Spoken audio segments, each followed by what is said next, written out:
Phails at philosophy. What the heck could it be? Life such a mystery. Phails. The students I get from McCallum just have less anxiety about themselves as human beings than any other. Because they've been accepted in the wildness. They've said like, hey, can I do this and is it okay? Can I do this and is it okay? Can I show up with... They are the least traumatized by high school. Which seems good. That is great, yeah. They're not as traumatized. They're not as like academically on it as say someone from Anderson.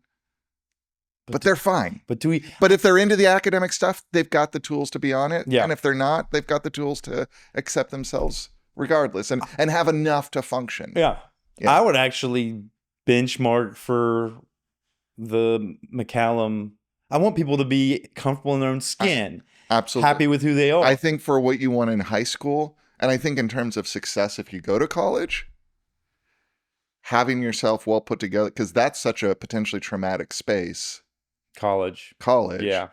Where there's all these new demands on you. Mm-hmm. Having your head together is more important than whether you made it this far in your math training or have, been pushed in your academics. You can get that push in college if you need it. Yeah. Well, furthermore, it seems like there's, I don't know, some studies that show that folks that are successful, it's not necessarily those that are the smartest or most academically, successful. It's those that are most socially and emotionally successful. Especially now, and I think that's true. And I even see that.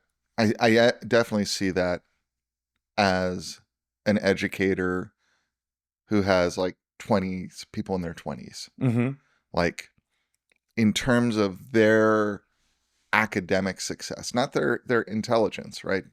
But their academic success, and not even their ability to do so not their brilliance or their kind of academic, right, their IQ, like that shapes things. No question. If you come to college knowing how to write college composition papers, you're gonna have a leg up on other people. Right.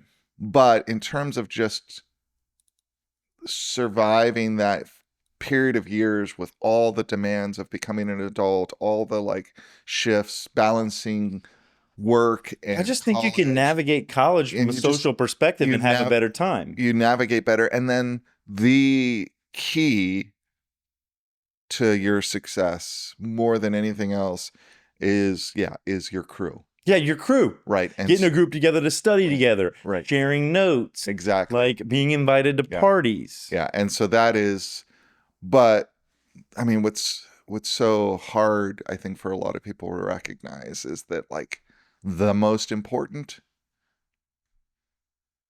aspect of that is what happens in elementary school.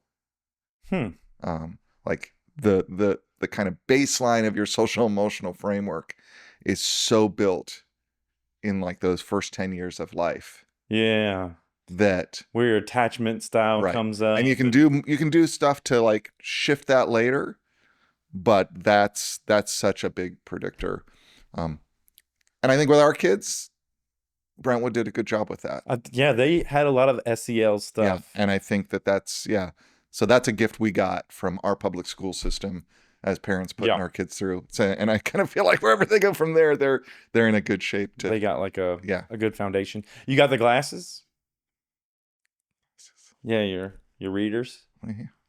Nice. Okay, good. That's actually why I wore this shirt. So you can put your readers in there? My readers. Because I thought about doing a small clip of just you putting on your glasses and being like, it's getting smart in here. I don't know, just trying to have fun with it. I've noticed, having done a bunch of these interviews now, I've got 5 this weekend, and I've done, more than 30, more than 40 probably now. When I look at myself on camera, relaxation, comfort, being myself comes probably with you and I through repetition of this, being in this space over and over again. I don't know that I can ask all these folks to sit with me 7 times, 8 times, 10 times and say, let's develop a relationship. But I know now that's what I want. Because I think that informality, that kind of starting to shoot from the hip, trusting myself in relationship to the other, I feel better in it. And I think when I feel better, they probably feel better, and it's probably better stuff. Yeah, when I watch the clips, because I watch the clips, of course, of the other people as well as me that you put out. Yeah. And I think what I like most, one, I do think you have a nice, crazy assemblage of different kinds of voices, exploring curious things. Like it is people who help, but it's also people who are curious. Yeah. And interested in like, how can I really find that idiosyncratic thing that is me and my contribution to the world. Yeah. When you say idiosyncratic, do you mean Unique. Yeah. Unique. Like very, very my like brand. Right, kind right. of. And there's a casualness and a joy that seems to frame those interactions, right? And it's in the posture, and it's in like it's about what people are saying, but it's also just about the kind of visual space you're creating. Yeah. Which is people relaxed in the world talking about crazy stuff that might make it better. Yeah. And I really like that.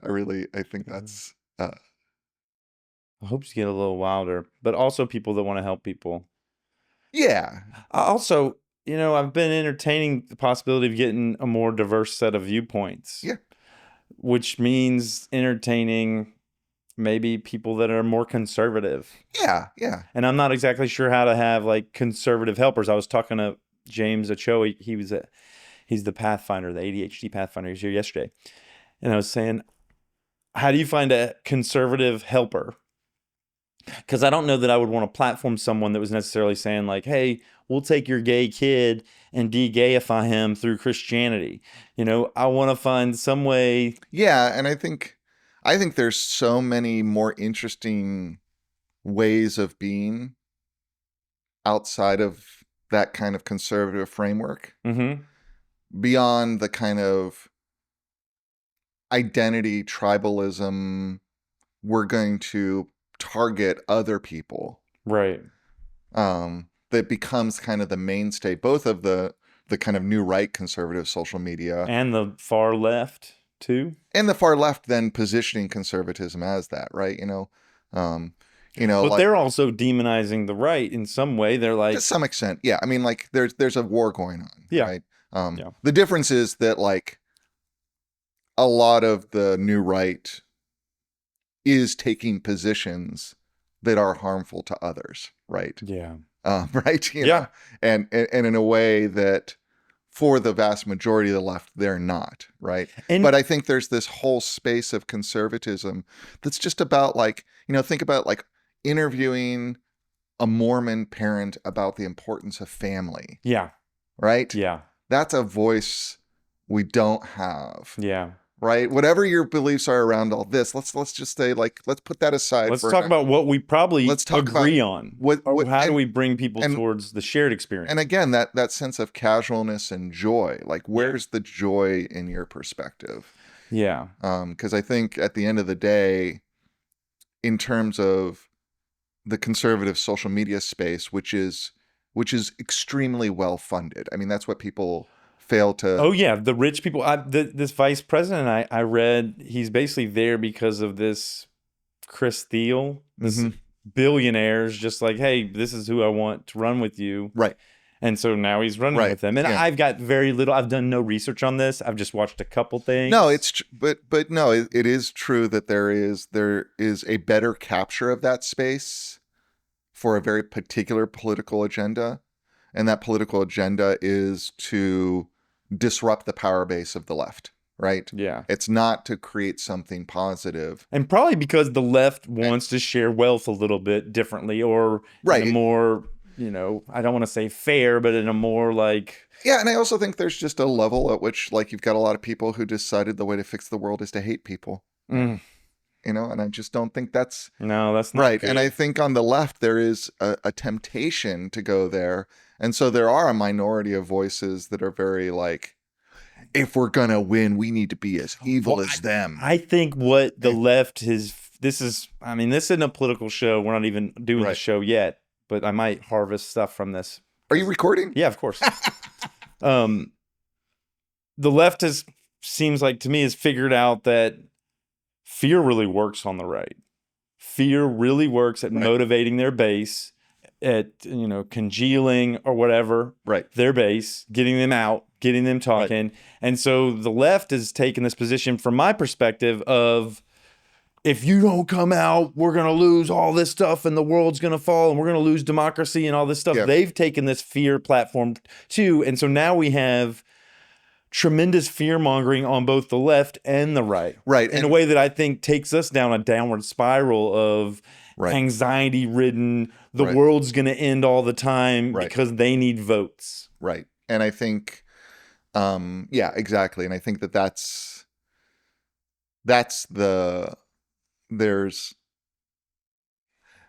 we want people in power who are in power because they want to help us make a better world.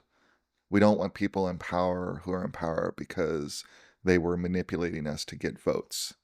Yeah. Right?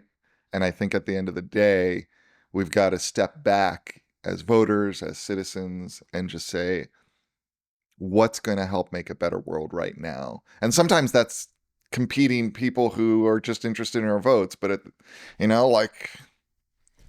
I think we're not going to have morally pure leaders in a system that is built off the kind of democratic system we have, which is so reliant on campaign financing. Yeah. And so tied to manipulating large media apparatus and small media apparatus, but investing a lot of money in shaping public opinion. This is a really good segue. I want to start because Max Weber is bureaucracy is a part of what he brought. The Protestant capitalism is a part of what he's imparted on the philosophical world, right? And bureaucracy over traditionalism. This idea of let's start the show and then talk a little bit about him. Yeah. Oh, you're ready. Let's go. Yeah, let's go. Welcome to Phil Phails. Welcome to Phil Phails. Phil Phails at Philosophy Book Club. If you want to learn about why evil happens to good people, or even or why we shouldn't even ask that question. Yeah, at all. Or does evil happen to good people, or does good happen to evil people? Or just watch this. We're going to talk about that. Yeah, it's a big question. Like, people ask this all the time. Yeah. But you were talking about Weber. But before, let's talk about the book. Let's do some of the intro stuff. Okay. This is the fifth question? We don't have to hold it up. I do that little thing. What is this, the fifth question? No, this is chapter 6. We're on the 6th question. Why do bad things happen to good people? Philosophy's Big Questions is the name of the book. Let me see the book. Yeah. Just read it. Comparing Buddhist and Western Approaches. This is edited by Stephen M. Emanuel. We're on the 6th question, which is, why does evil happen to, what's the byline? Why do bad things happen to good people? Yeah, there it is. Yeah. And there's so many notes. Not fair, man. This. Why? He or she, this is a woman who wrote this one. She puts a really, really nice scholarly apparatus at the end. Says, the byline is, and none of us deserving the cruelty or the grace. Buddhism and the problem of evil. So why do bad things happen to good people? Yeah. We're going to talk about that. So stick around and enjoy this conversation. We should keep this handy. I didn't take notes. I did something new this time. You just read it raw. Well, what I did was I noticed that I always say in these episodes that I did something new. So I decided to do something new every time. Yeah. And the thing I did new this time was I just read it a couple times. Yeah. One time, I let the words just fall on, almost like a sensor in a camera. just let it hit the sensor. I didn't press record at any time. I never took a picture. I just let it all hit the sensor. Right. If my brain was a sensor. And then the second time I read it, more like I'd read sentences over and over, but that led to me not finishing it the second time because I waited till such a long time to schedule this and then start reading it. Yeah, well, I think that, and you had a lot of other interviews this weekend, so you got a lot going on. I think in terms of this one, it definitely is an essay that lays out what it's arguing early. Yeah. And then most of what it does for the rest of it is reinforce it and really kind of take you down this path of seeing why what I think her main point is really does offer a Buddhist perspective and then unpack the nuances of that. All that's to say that if you didn't get to the last quarter as solidly, I don't think it's as big a liability. We're going to be good. Yeah. Amber D. Carpenter, if you're out there, we enjoyed reading. Well, I enjoyed. I thought this was one of the best written of the book so far. Yeah. You hear that, Amber D. Carpenter? Yeah. We appreciate this chapter. Why do bad things happen to good people? Reach out. Put something in the comments. I think it's really cool. I wonder about these people. You know, I researched the people that are written about. Right. But I've never researched the author. Yeah, I mean, there's the little bios in the back that give you a start, but it's clear that these folks are folks who are the folks doing the work right now to explore and understand Buddhist philosophy in philosophy worlds. Amber D. Carpenter is an associate professor of philosophy at Yale in NUS College. What is NUS? I don't know. Her research interests span the ancient Greek and Indian philosophic traditions. She's the author of Indian Buddhist Philosophy, Persons Keeping Their Karma Together, which that's perfect for this. In The Moon Points Back, Analytic Philosophy and Asian Thought, which that's really... So she's got an article in a larger volume. Okay. Yeah. Which is perfect. Like just yesterday and over more than a few interviews, I've said this idea that we don't want to focus on the person's finger pointing at the moon. We want to both together. We want to follow that finger and both look at the moon. And it's also apropos because last night was a beautiful full moon. Was it? Oh, man. Man, I missed it. Huge full moon last night. And I thought, this is the perfect weekend to do interviews. I was so exhausted last night by the end of the day that you didn't see the full moon. I missed the moon. It'll be pretty full tonight. I hate when I miss a full moon. Oh, man. So disappointing. I stumbled upon Unjust. Yeah. You were wronged by the moon. Why does a good person like me Yeah. not get to see the moon every time it's beautiful? Yeah. Yeah. I like it when I stumble on a full moon. Sometimes I follow them, and I do follow the phase. Mm-hmm. It goes quickly from the first quarter moon to full, I've noticed. It's just like but waxing crescent, it just takes forever. Huh. That's probably not true. It's just my experience. No, but that's your experience of time, and that's an interesting, curious space to discover as you find your own personal rhythms around the lunar rhythms. Yeah. Max Weber. Yeah, Max Weber. I think we say Weber because he's German. Yeah.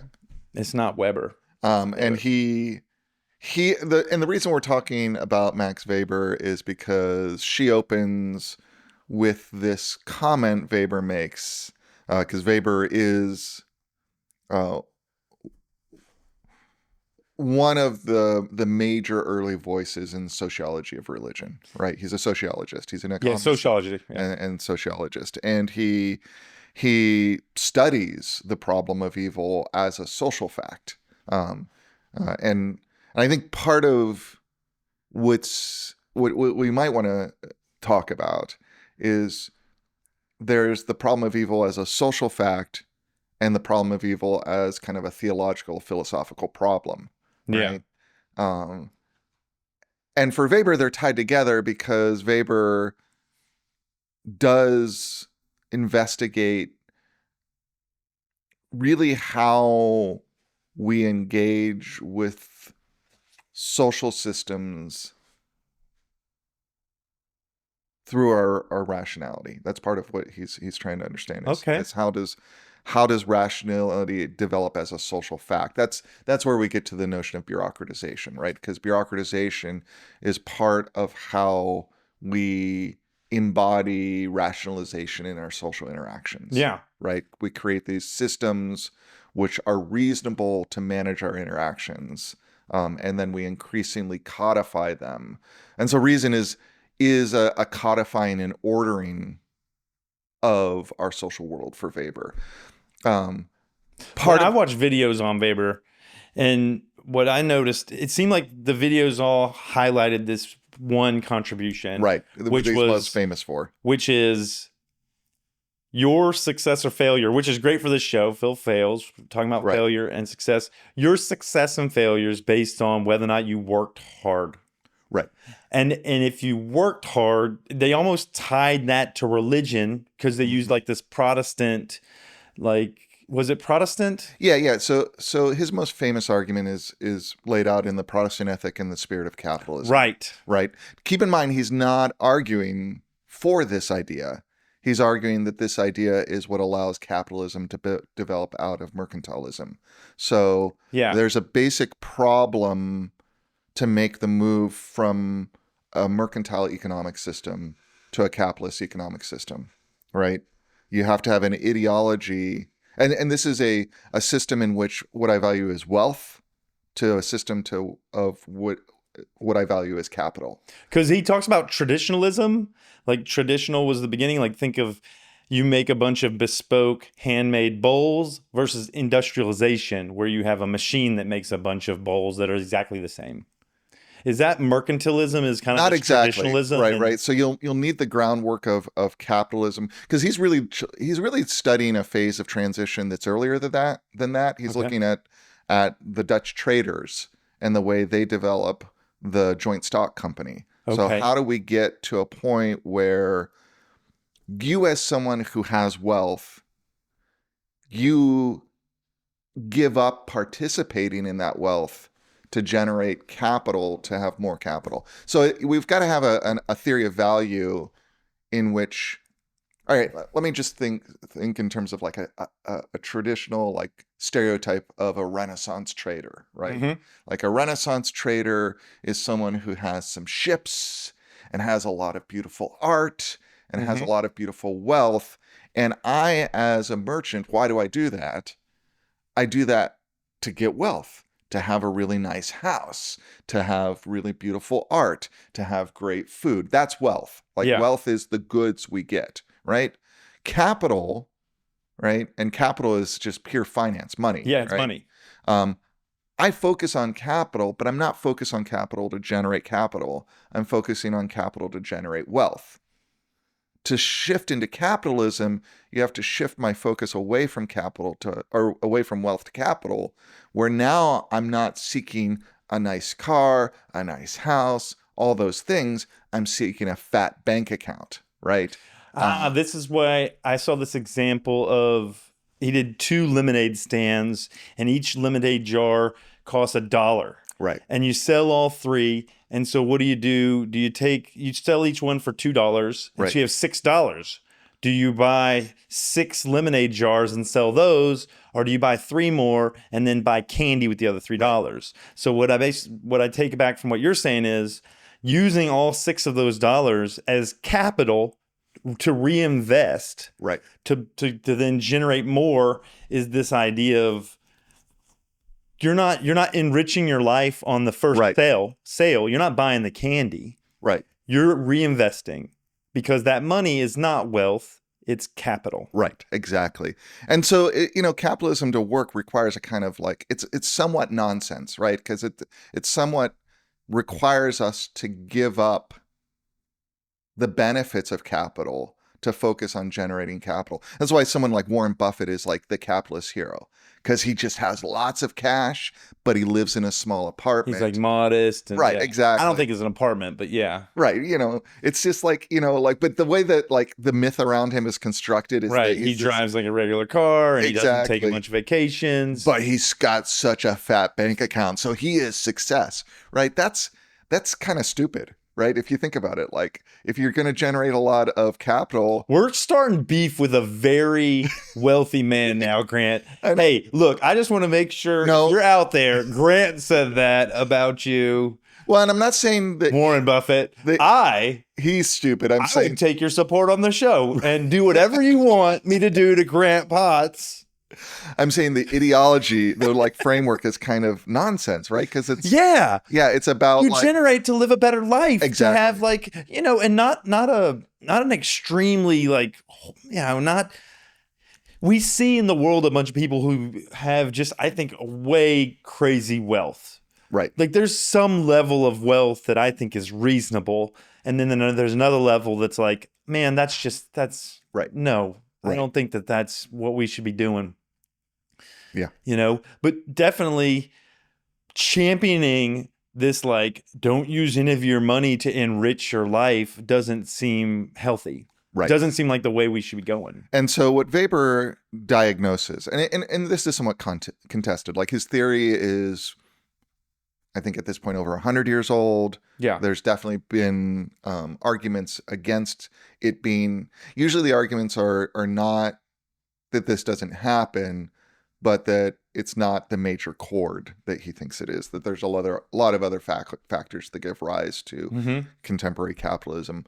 But basically what he says is like, so at this time and point in what is today the Netherlands and Belgium, right? So in the Low Countries, where we see the joint stock company emerge as a form, as a social form, which really requires you to take your money, give it to someone else as an investor with the promise that you'll get more back. And, and there's risk involved and the payoff is capital. It's not, and to create that sort of focus on capital, what he notices at the same time is the rise of Calvinism in those areas. Yeah, he's talking about what Calvinism does is it creates this ideology and an anxiety, right? It's really driven by anxiety for him, where I want to be loved by God. I want to be one of the chosen. And then to be successful is to be... Well, it's a little trickier than that. Loved by God. Because there's a notion of predestination in Calvinism. So I don't know whether I'm one of the chosen or not. But there is this notion that that there will be fruits that kind of signal my chosenness. Yeah. Right? And so having a signal of value for myself that God loves me while living a modest Christian life of not participating in the gratuitous love of wealth, but at least approaching it with moderation, he sees as driving this move from wealth to capital, that people are like, I need a fat bank account because it shows that I am loved by God. But I also know that I'm loved by God because I lead a modest life that doesn't take advantage of that capital to indulge in sensual goods. Right. And this is where when we see, people, poor people, homeless people, there can be an idea that these people aren't chosen by God. Right. They are heathens. They're sinful. And not like, oh, this is mental health. These are people that didn't have access to economic advantages. These are people that didn't have access to emotional and social advantages. These are people that didn't have geographic advantages. Yeah. I mean, this does, I think, lay the groundwork. And I think so. I think there's some value to his theory because I also think, it lays the groundwork within that Protestant work ethic that poverty is a moral issue. That if you're impoverished, there's a moral failing, that you're to blame. You're not doing... Which brings us to the heart of what's at this argument, right? About what Buddhism says about the problem of evil, right? Yeah. So she opens up by saying, he says karma is the most perfect, the perfect answer to the problem of evil as a kind of rational system. Yeah. And part of what she's then going to say is dude, there's a lot of ways to think about karma. Right. And so Weber's making this kind of classic Orientalist mistake of thinking of the East as one thing and karma as one thing. Because karma was there before Buddhism, right? Definitely. It's started in Hindu traditions or in... Well, in I mean, it's tricky because But it's earlier than the Buddha. right, it's starting in the same traditions out of which Hinduism develops as we know it today. Because the Hinduism we know today is really a product of developments within South Asian religion and thought that are later than the development of Buddhism. So the kind of way we frame Buddhism as growing out of Hinduism is not really helpful, I think, to understanding what happens, because we think of Hinduism as we have it today, and like many of your schools of Hinduism are articulating themselves as schools, like Vedanta is a good example, partly in response to Buddhism. Now, that doesn't mean those ideas aren't there, but the idea of putting together a kind of school, putting together an ashram system, that clearly seems to be a response to developments in South Asian culture of like Buddhism. I mean, there's Jainism and other kind of schools that develop, but those kind of happen first, that are outside what will be kind of the unorthodox schools in the way Hindus think about it later. Is there's the orthodox schools and the unorthodox schools that don't accept the Vedas. Yeah, I think what I'm getting at is that karma being really but it's there old, already. That it's really that old and kind of some kind of foundational or some, old school ideology, and it's kind of found its way into a bunch of these religions. Right. Jainism, it's at the heart of Buddhism, it's at the heart of their analysis, and then Hinduism. The Hindu schools, it's at the heart of it. And we do see a period of time, like if we look at the Vedic texts, which are our ancient Sanskrit texts, and we look at the earliest texts like the Rig Veda, there doesn't seem to be an idea of karma and rebirth there, right? There's not that kind of... Are karma and rebirth tied together? Because karma is not necessarily in this lifetime always. Right. I think it can be. It can be, but I think if you're looking at it as a solution to the problem of evil, it's so easily invalidated. Like if you're confining that idea that you will reap what you sow to the human lifetime, you can find so many examples where you're like, no, that person, she sowed a lot of good and she reaped a lot of suffering. And so the only way we make sense of that is we say in a past lifetime, so you did something and you're doing this inner classic understanding, Western understanding of karma, which is not necessarily like there isn't ways this is articulated in Asian texts. It's just that it's one way karma is articulated in Asian texts, which is what Weber's responding to. This sort of classic Western idea of karma is this kind of like, it's this solution to the problem of evil. It's that, this big infinite universe, and we're reborn into it over and over again. And so if it doesn't make sense why I am suffering this injustice when I'm a good person, you have to look back into your past life. I probably did something bad in the past. And that is definitely, like I said, it's a note. What she's saying is it's not the only way. And part of what she's trying to articulate is how fundamentally different Buddhist notions of karma are than that kind of notion of kind of this system of justice and of rebirth. That's embedded in kind of this notion that like my notion of a moral universe has to align with the system of the world I'm a part of. And to have a sense of justice, I have to have a sense that I live in a just world. There's this part of this idea of making sense of karma is a way to make sense of this question. And then I think there's this other part of like karma's a way to get folks to behave a certain way. I can think of karma as one example of what we now use here with law, right? And punishment. We say, if you do this, this is going to happen. We've got this clear set of laws. This is the prescribed thing. We have it more codified here, but I imagine that's why they told people to do this. Right. Hey, karma exists because we want you to behave a certain way. Right. So I think part of like her opening up with this sort of quote from Weber, right? Weber's not trying to do what she's doing or what she's talking about Buddhism doing, which is to analyze the notion of karma and the problem of evil as a philosophical problem, right? Mhm. He's concerned with it as a kind of rational system, meaning an ordered system that helps us make sense of the world. Yeah. Because part of what's at the heart of his social theory, the heart of a social theory like Durkheim's, of these early 20th century social theories. I mean, we can talk as sociologists about whether we have to make sense of the world or not. But the heart of it is that, like, in order for us to have a social world that works, ultimately, so that we can order ourselves with each other, Mhm. we have to subordinate ourselves to that order. We've got to agree to laws. Laws work when everyone agrees There to has them. to be some level of consent Consent. on a fundamental level to be governed. You have to participate in authority. Right.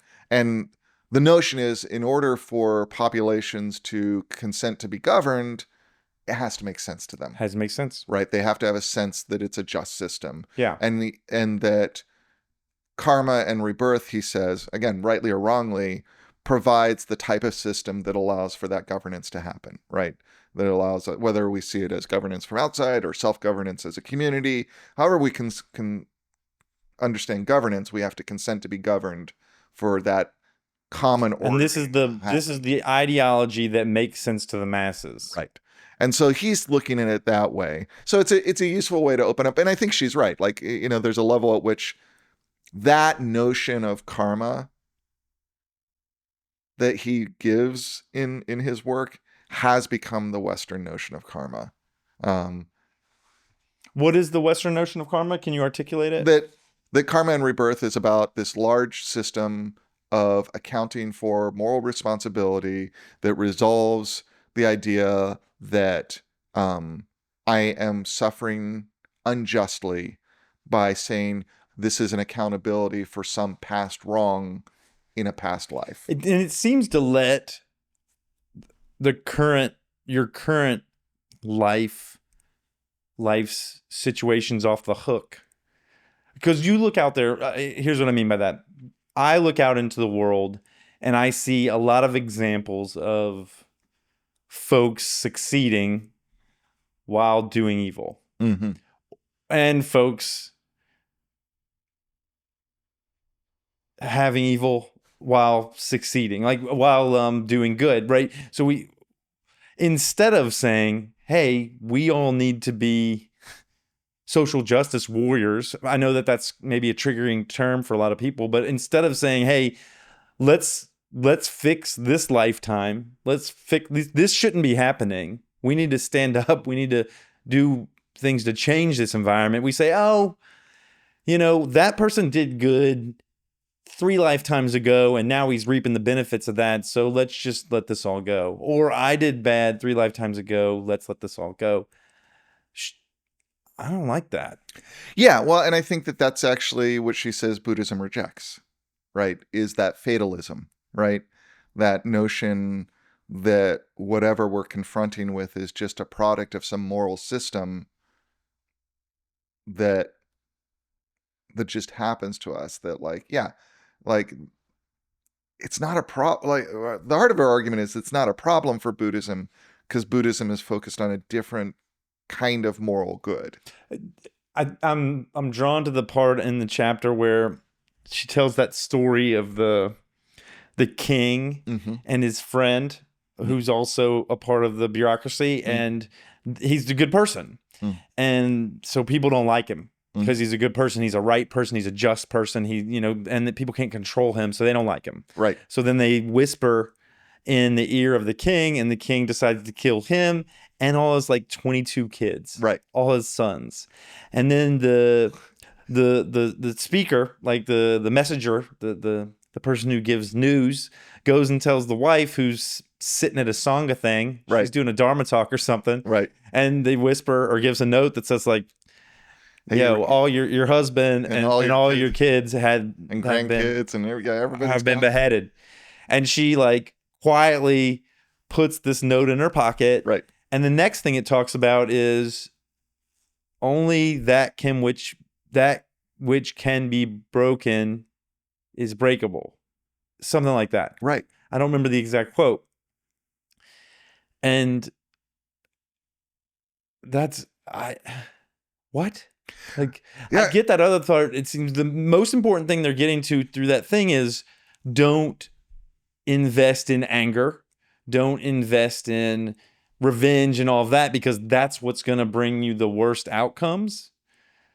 Is that what you took away from that? I mean, it is one of those like puzzle stories, and I love when Buddhism starts going into storytelling, because it tends to take these stories that are like, they don't make sense, but you think about them and like maybe there's an itch there that gets at it. And so yeah, I think What do you think about the broken part? what I get out of that story and that notion of brokenness, and like only that can be broken, which is already, which let's try to find it. It's Yeah. something like that. It's we can talk about it while I look, though. yeah, it's so there's two sides to that, right? Like one is, for Buddhism, what our author here really argues, and I think my kind of wide idiosyncratic reading of Buddhism aligns with this, right? Karma is not a way to solve the problem of evil. Karma is just the fact of cause and effect, right?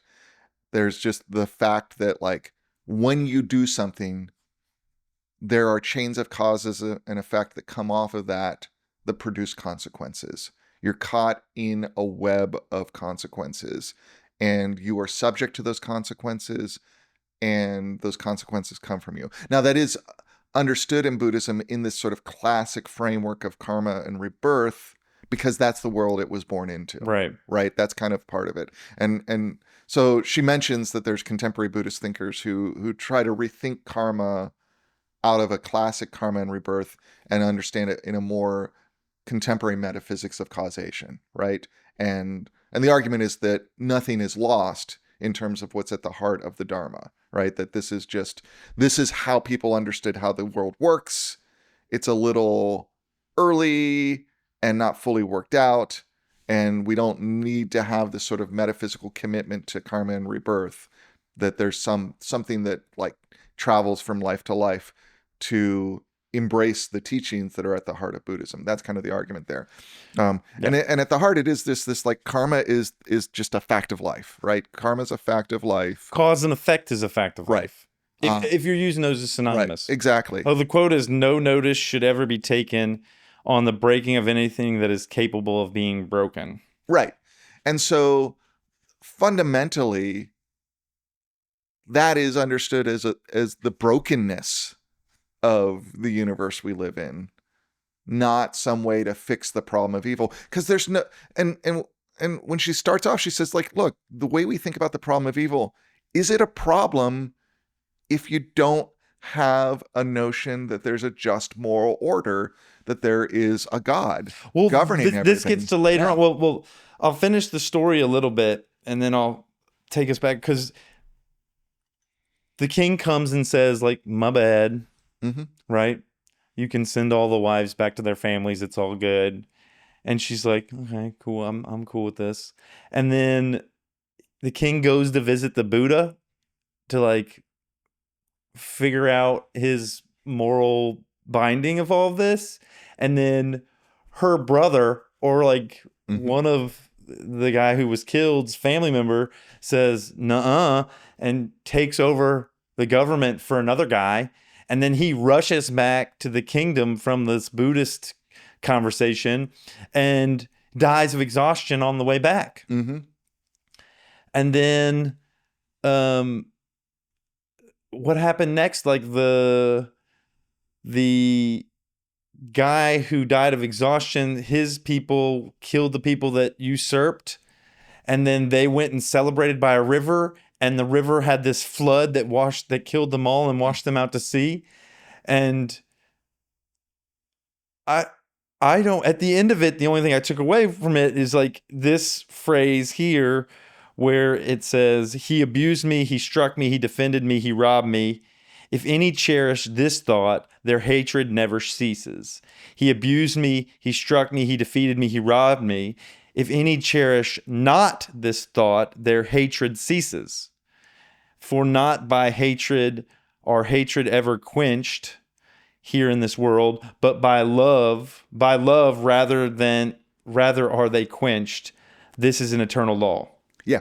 So basically saying like, it's an exercise of reframing, like extreme reframing of saying like, I wasn't abused. I wasn't struck. I wasn't defeated. I wasn't robbed.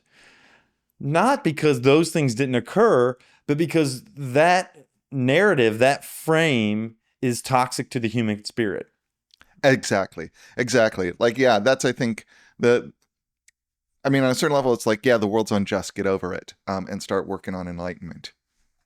Right? Like, that's why you need to get out of samsara. Well, I think because... And I think that's part of what, if there's a solution to the problem of evil in Buddhism, it's that the way we think about justice, the way we think about evil is all part of samsara. And so, of course, it doesn't work. What samsara is suffering, or it is the wheel of buildup of... Yeah, the wheel of rebirth that I'm caught in that subjects me to suffering, right? So, Okay. Yeah. So if I'm going to get out of that, I got to stop worrying about whether you offended me or God loves me or any of that. I need to get into a space where I am laser focused on what do I need to do to be liberated. In current culture, that maps for me to victim mindset. It's like, I'm a victim. And then taking that on as an identity. Yeah, or because taking that on as an identity is to not move through it and then to kind of right. But it's not life. Even just about your injustice. It's about the injustice in the world, right? You know, it's not just about you being troubled, that you have suffered. That's why it's because to say that you're not victim blaming, to take on a victim position. Like, I'm a victim, but in a world where we're all victims of the world. Because from a Buddhist context, to be a human is to suffer, right? And to suffer is to be a victim. Is to kind of have some, to be a victim of something. Can suffering occur without some effect of some other person? Well, I think that's the heart of it is, I think you're onto something. I said victim blaming earlier, but I didn't mean that. I meant to take on a victim position. Right. It's not, it's not blaming the victim. It's not. It's like, I'm a victim and then taking on being a victim as an ideology. But I think it also includes, you're a victim and I'm going to worked up about that. That is just as much a problem for Buddhism as I'm a victim and I'm going to get worked up about it. Yeah, because we're all victims. Right.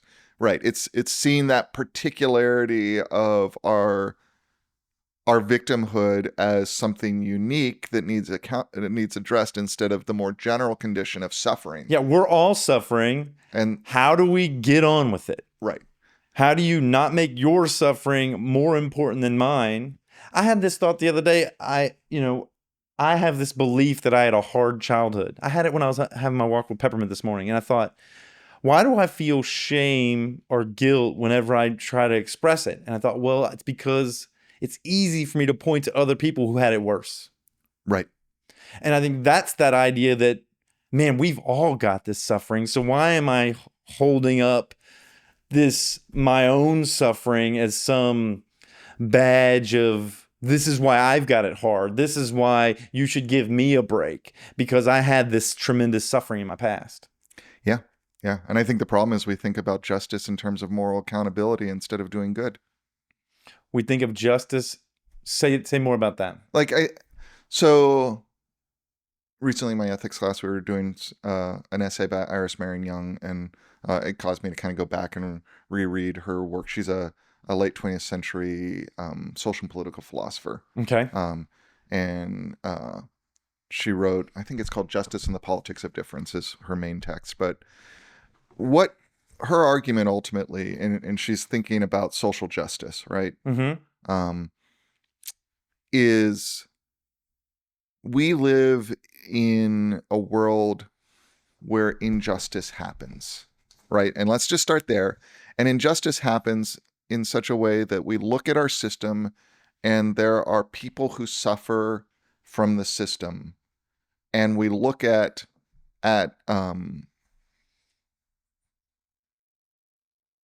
what produces that suffering, and it's the system itself. There's not a single actor we can blame. And she uses, when she builds her argument, she uses an example of like a single mom. I can't remember if I can get into this all the details right, but a single mom who's trying to like get a job to raise her kids, and she can't get the job she needs to have time to also, like, she has to work 2 jobs. Yeah. And she has a huge commute, but she can't afford a car. Yeah. And it just keeps collapsing around her, even though she's doing everything she needs to do to be able to take care of herself and her kids. She just keeps failing. And Yeah. there's nothing that's producing that failure except for a system of things that produce that for her.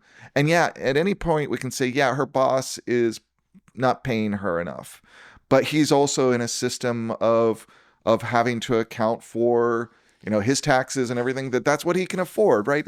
So faced with that unjust system, she says the fundamental problem that prevents us from addressing the injustice is that we're focused on a notion of justice that's rooted in blame, right?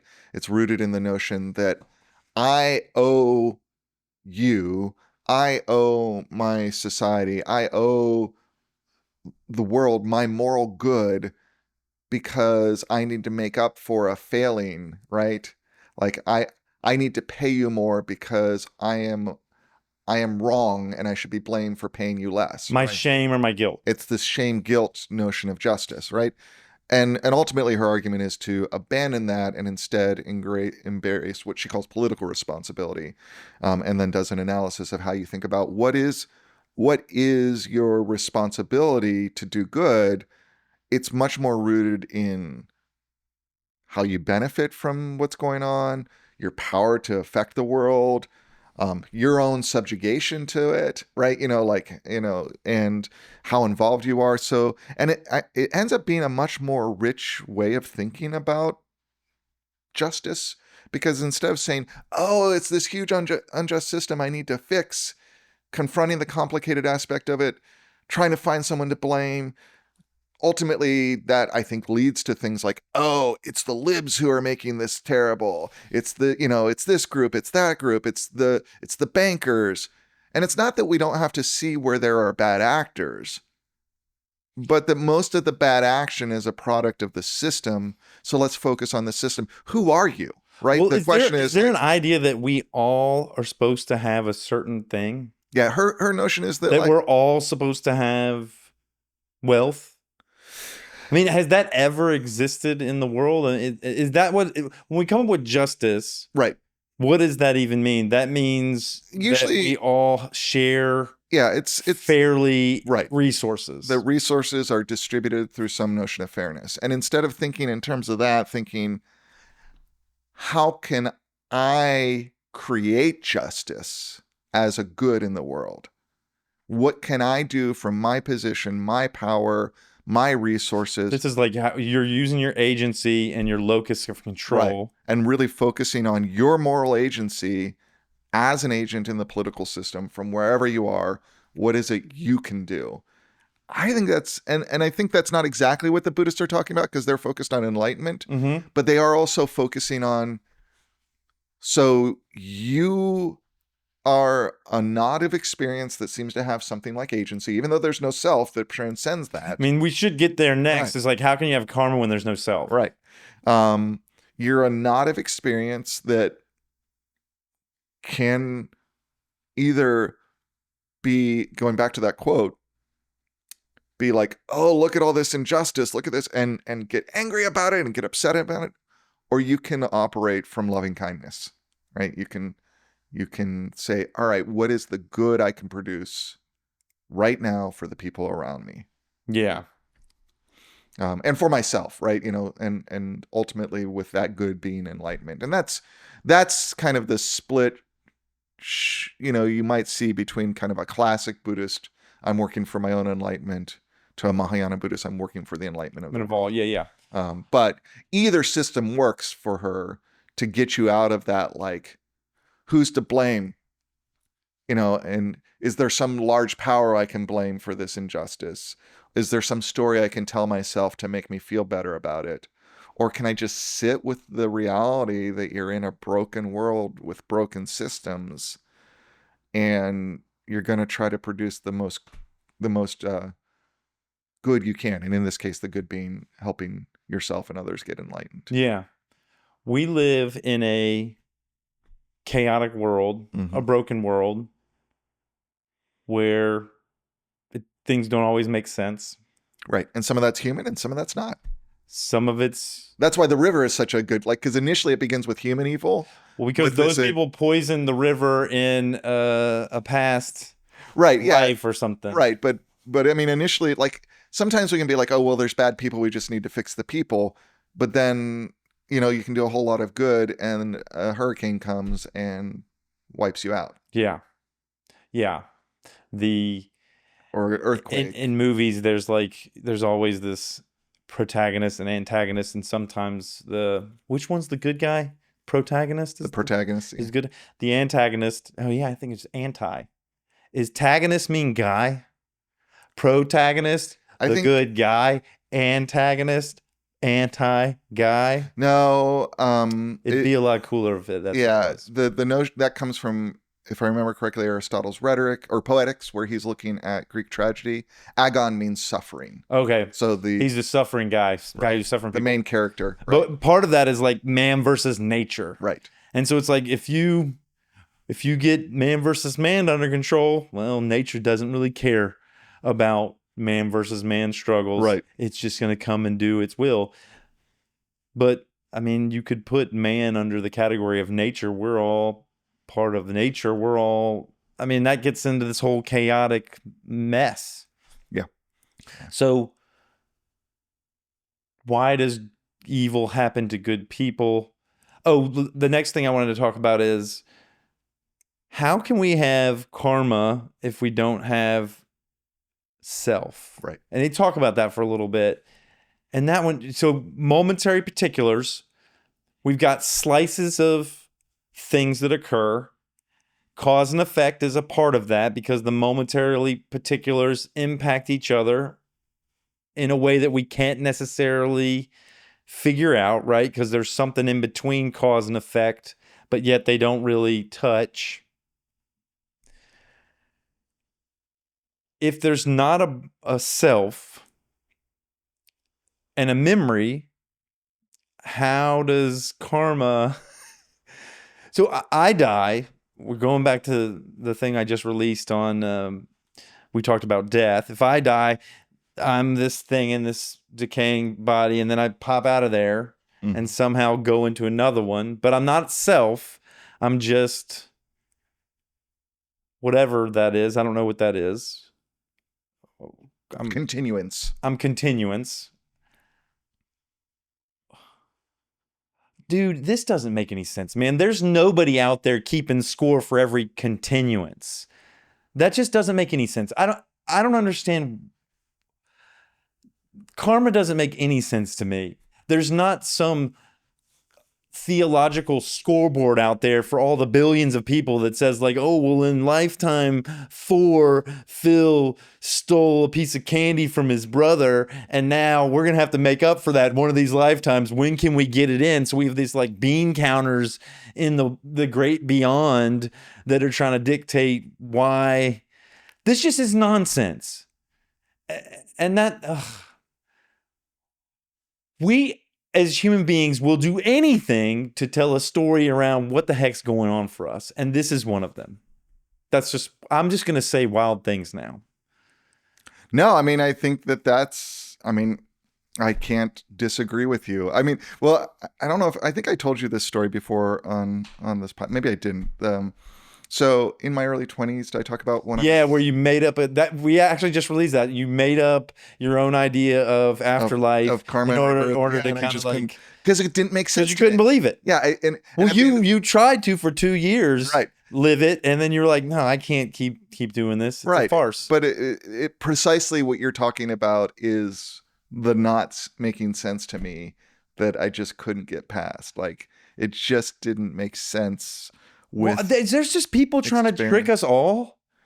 Like, this is why we want the masses. There's just like people that have authority out there that are saying we want the masses to behave, and we need to give them some reason to behave. It's just like you said before. I think that's getting back into that structure of blame again. I think that it's just part of who we are. Like, I think actually it's good to teach kids to do good. Right. I want my daughters, I want myself, I want to do good in this world. Right. So I think there's two things happening at once, right? If we're going to come up with some ad hoc theory to explain what's going on. So ad hoc theory, I haven't worked this out. Yeah. It's probably a terrible argument. Right. But I think that on one level, in order to function with whatever we are as human beings, right? For a knot of experience or an eternal soul, whatever. Yeah. Like, in this body, in this world, in order to function, we need to put together a map to operate in the world. We do. So we need to construct coherence for ourselves, right? Yeah. We need to make it make sense. Yes. And so we start to put together that picture. And on another level, in order to be human beings in community, to operate as human beings, we need love, right? We need goodness.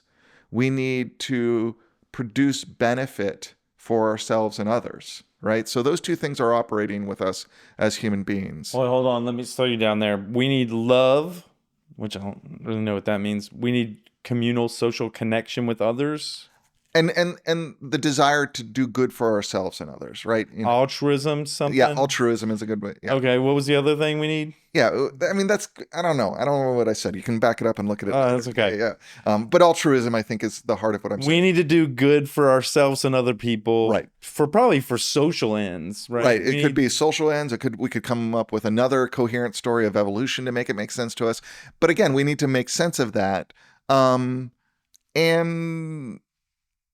then on a certain level, we also have this fundamental experience of working together, coordinating our labor, which requires some level of commitment and accountability to each other. But we're getting screwed now. Wait. You're jumping ahead. Let me. Because I was with you. I think what you were talking about, I thought of hunter-gatherers. Right. Where every man on deck, all woman on deck, everybody was on deck, everybody was accountable to each other.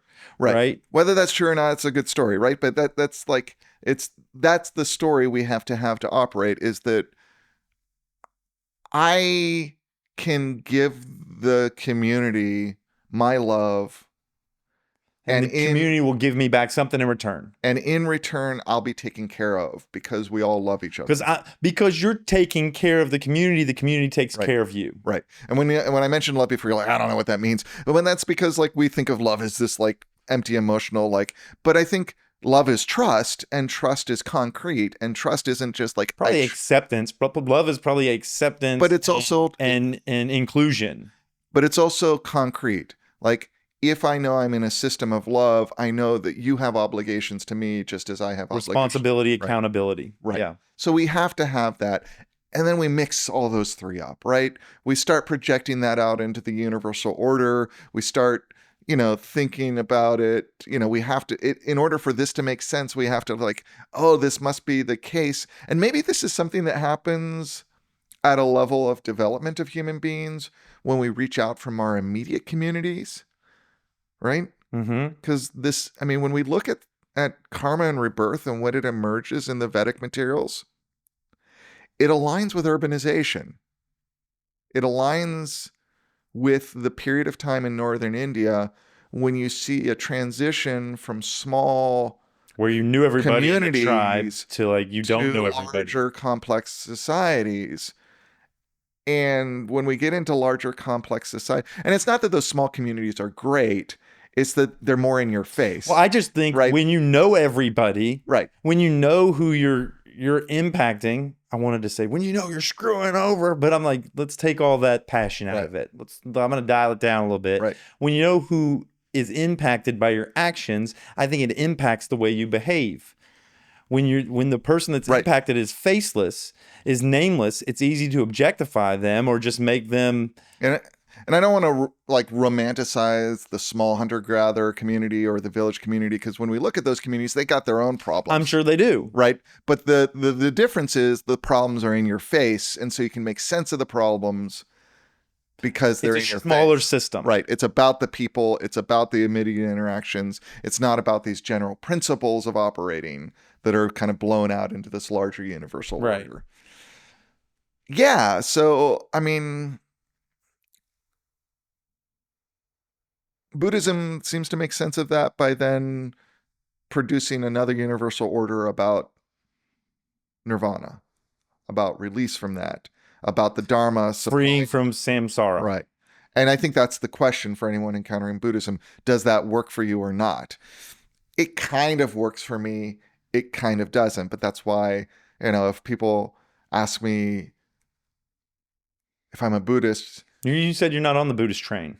I mean, I learn from Buddhism. I just released an episode where you said you weren't on the Buddhist train. I learn from Buddhism, but I think there's moves it makes that aren't necessary. I still I don't know if after I die I'm going to be reborn into some web of karma. I don't know if I'm going to go to heaven or hell. Like, all of these are irresolvables, and just because there is an ancient teacher who got a good following and codified a lot of other good ideas along with that doesn't mean I need to accept that any more than I need to accept, the heaven and hell narrative. But what I do know is that I am a creative being. That's true. That can produce justice in the world, right? Produce justice in the world. That if I do crave fairness, right? I think on a certain level, Buddhism says, give up that craving, right? That seems to be like, stop getting fixated on it. Don't try to create justice. Right. That creates a problem. I mean, and your man Thich Nhat Hanh diagnoses this. Right? I do like Thich Nhat Hanh. Yeah. And I mean, he is really one of the founders of Engaged Buddhism. And the main argument from Engaged Buddhists is that the tradition of Buddhism failed on justice. Well, Thich Nhat Hanh was at the peace accords, right? He went with Martin Luther King to France. And I mean, wanted to stop that. And if you read like Living Buddha, Living Christ, he's like, we had to encounter Christianity. And I think when he uses Christianity, we think Christianity. But I think you have to realize he's a Southeast Asian Buddhist looking at the Western world. Yeah. If you're a Southeast Asian Buddhist looking at the Western world is Christian. You and I are Christian. We live in a Christian culture. Yeah. Right? Just like when we look at Vietnamese culture, we can say, oh, it's a Buddhist culture. And there's a lot of diversity and there's people who... Right, exactly. So he's talking about... You might as well say he encountered the West. Right. And that's synonymous with Christians. But he does see the Christian teaching as bringing this notion of justice. Now, I think there's a larger framework out of which this notion of justice comes than Christianity in the West. It's just that Christianity is the dominant aesthetic for it, for us in the modern West, right? I think it's there in Islam. I think it's there in Greek thought. I think it's there in Judaism. Like the Mediterranean basin really does develop this particular idea of justice. Mm-hmm. But he's like, but we don't have that. There's no way Buddhism has developed to address injustice, social injustice. And then Engaged Buddhists begin to say, well, how do we do that? How do we understand the way our tradition can reshape itself, right? And one of the nice things about Buddhism, if you're in that kind of reformist mind, is you've got this notion of successive turning of the wheels, right? That like in Mahayana Buddhism, that Buddhism comes, and that's the first turning of the wheel of the Dharma. And then later, there's a second turning of the wheel of the Dharma in Mahayana Buddhism. So you can always say, well, we're undergoing a third turning. There'll be another turning of the wheel. And those are understood as not necessarily rejections of past teachings, right? Mahayana Buddhism is not, I think, trying to say, throw out what we learned from the Buddha and the classical texts of Buddhism, but let's deepen our understanding of what's going on there through our experience as a community. And I think that that's what Thich Nhat Hanh is saying about justice. So yeah, I think there's a level at which if we say, give up that craving for justice, I mean, maybe that's a solution if what you're worried about is your own self. Yeah, this gets back to the But story. why worry about your own self if there's no self? It gets back to the story in the chapter of the king had a wife, and the wife couldn't have any babies. And so the wife and the king decided, well, I'll let you take on another lady friend to have the babies. And then he did. And then the new lady friend that he took on was having babies. And every time she got pregnant, the king's wife poisoned her. Yep. And then she would not have the baby anymore. And then she got pregnant again, poisons her again. And then this lady's like, man, this stinks. I'm just gonna not let anyone know that anybody know that I'm pregnant. And so the last time when it finally started to show, she poisoned her at a time where she was killed in childbirth. And then she said, like, I'm gonna come back as somebody ogress that devours all your babies. And she came back as a cat.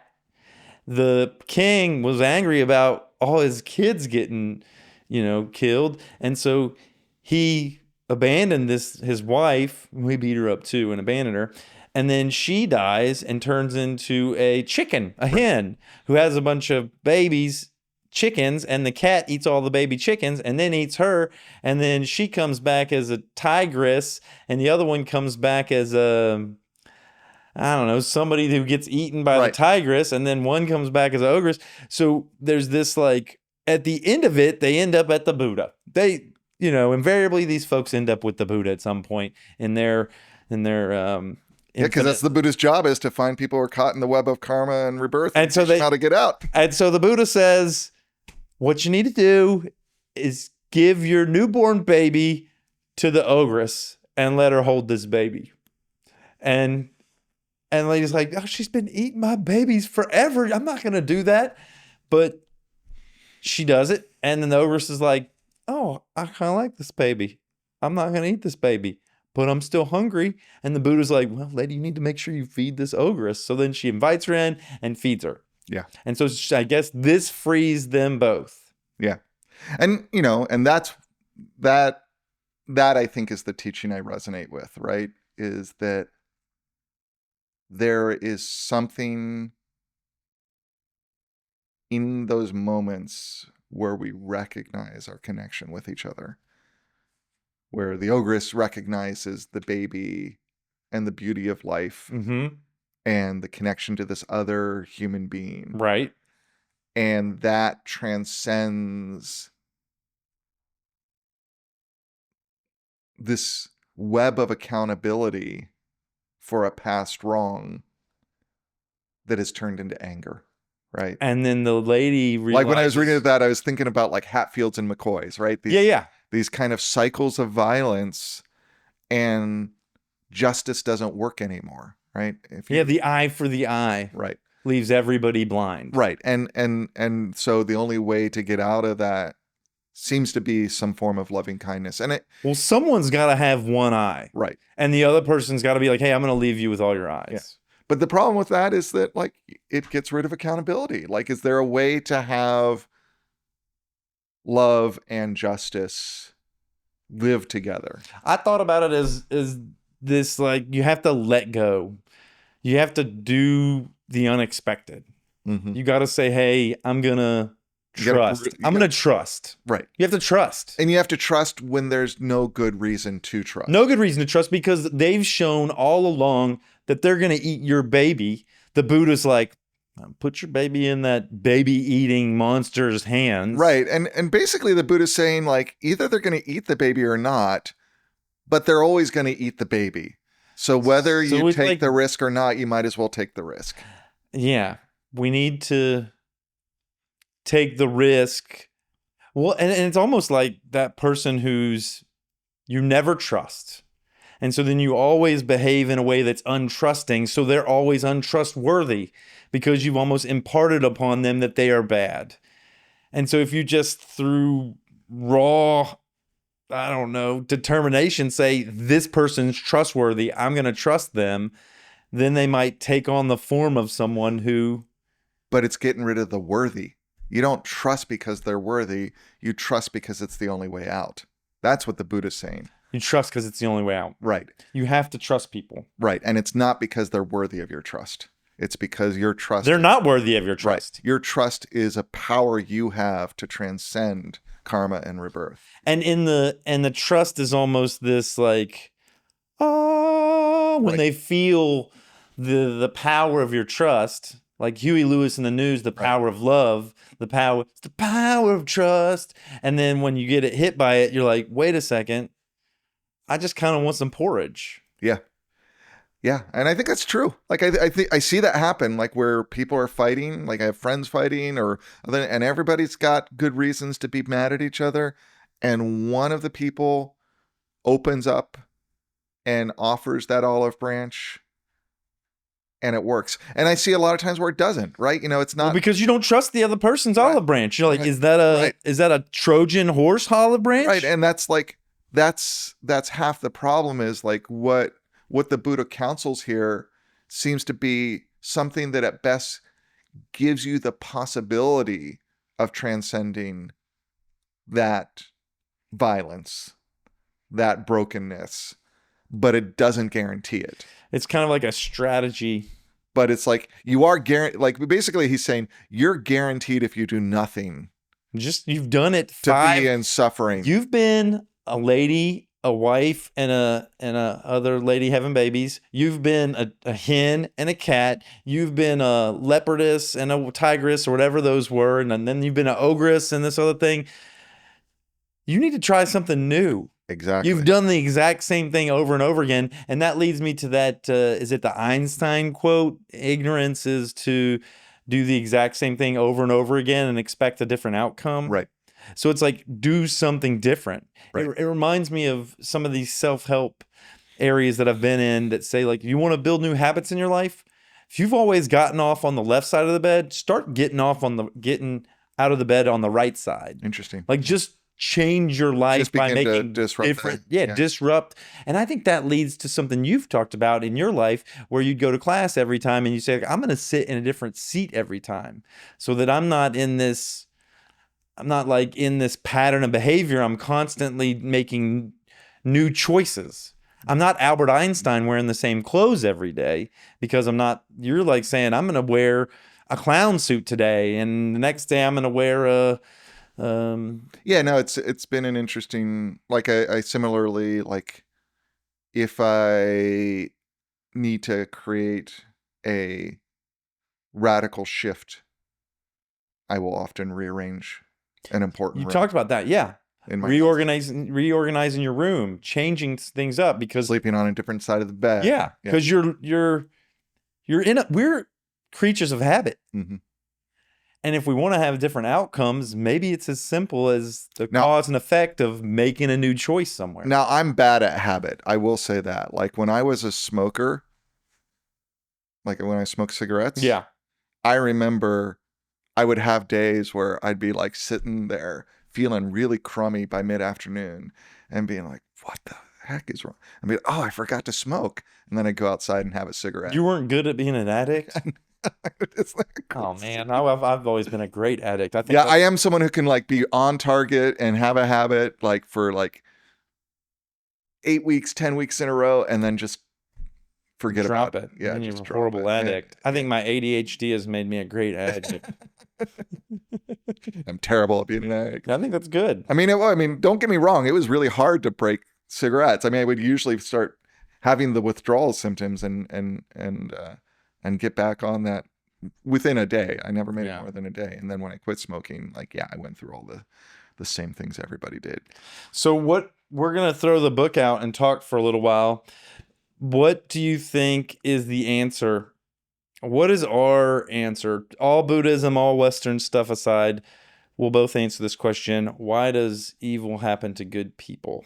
So I think what she argues, like the basic Not answer, her. What is No, Grant? Okay. yeah. Okay. I think what she argues, the basic answer she gives is the answer I would give. I would just give it for very different reasons than Buddhism, which is, it's a stupid question, get over it. Right? And get on with producing good in the world. Like, stop. And I think that goes more back to your kind of victim mentality thing. Like, stop worrying about it. Now, and that doesn't mean that injustice doesn't happen, and it is a normal response to feel hurt, deeply hurt when deep injustice is done to you, right? Yeah. Don't beat yourself up about that hurt, but once you've given yourself the space to kind of work through that and get to a space of balance again, get on with life and stop asking why is there evil, and instead ask how can I do good. That's my answer. Yeah. Like, focus on doing good, stop worrying about why there's evil. Your answer is, this isn't even the question we should be asking. We should focus on, doing good in the world. Yeah. Which is, you mentioned Joe Rogan earlier. I saw a thing, I watched Joe Rogan, and he says in his podcast, he's like, focus on what you're doing and do the best as you can. Don't focus on the past. Don't focus on being good or bad or right or wrong or what failure you had in the past. You're doing something now. Give it all of your energy. Give it all of your attention, all of your passion, all of your drive, and do the best as you can. Right. And through that, over and over and over again, that's what leads you to good work. That's what leads you to kind of, I don't want to say success, but definitely increasing your skills, increasing the productivity or the value that you can bring to the world through your art, whatever it is. Yeah, and I think, that focuses on like, what is the power I have to do? Now, I want to give a caveat to that. That doesn't mean I don't say, why is there evil? Why is there suffering? Why is out there?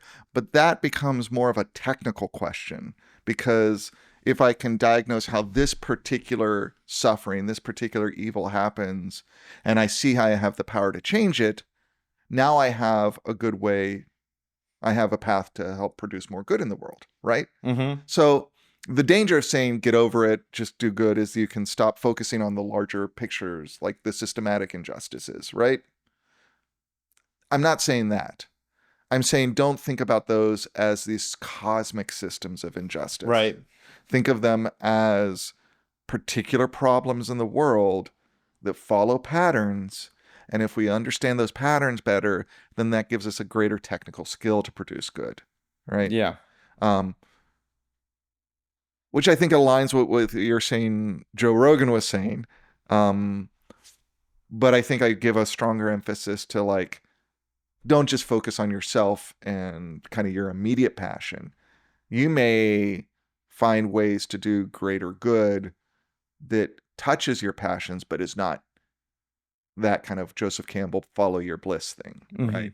Like, which I don't necessarily ascribe to. I think that's sort of, that can become very solipsistic and, and pull you away from a community that's also very different than you. Yeah. Right.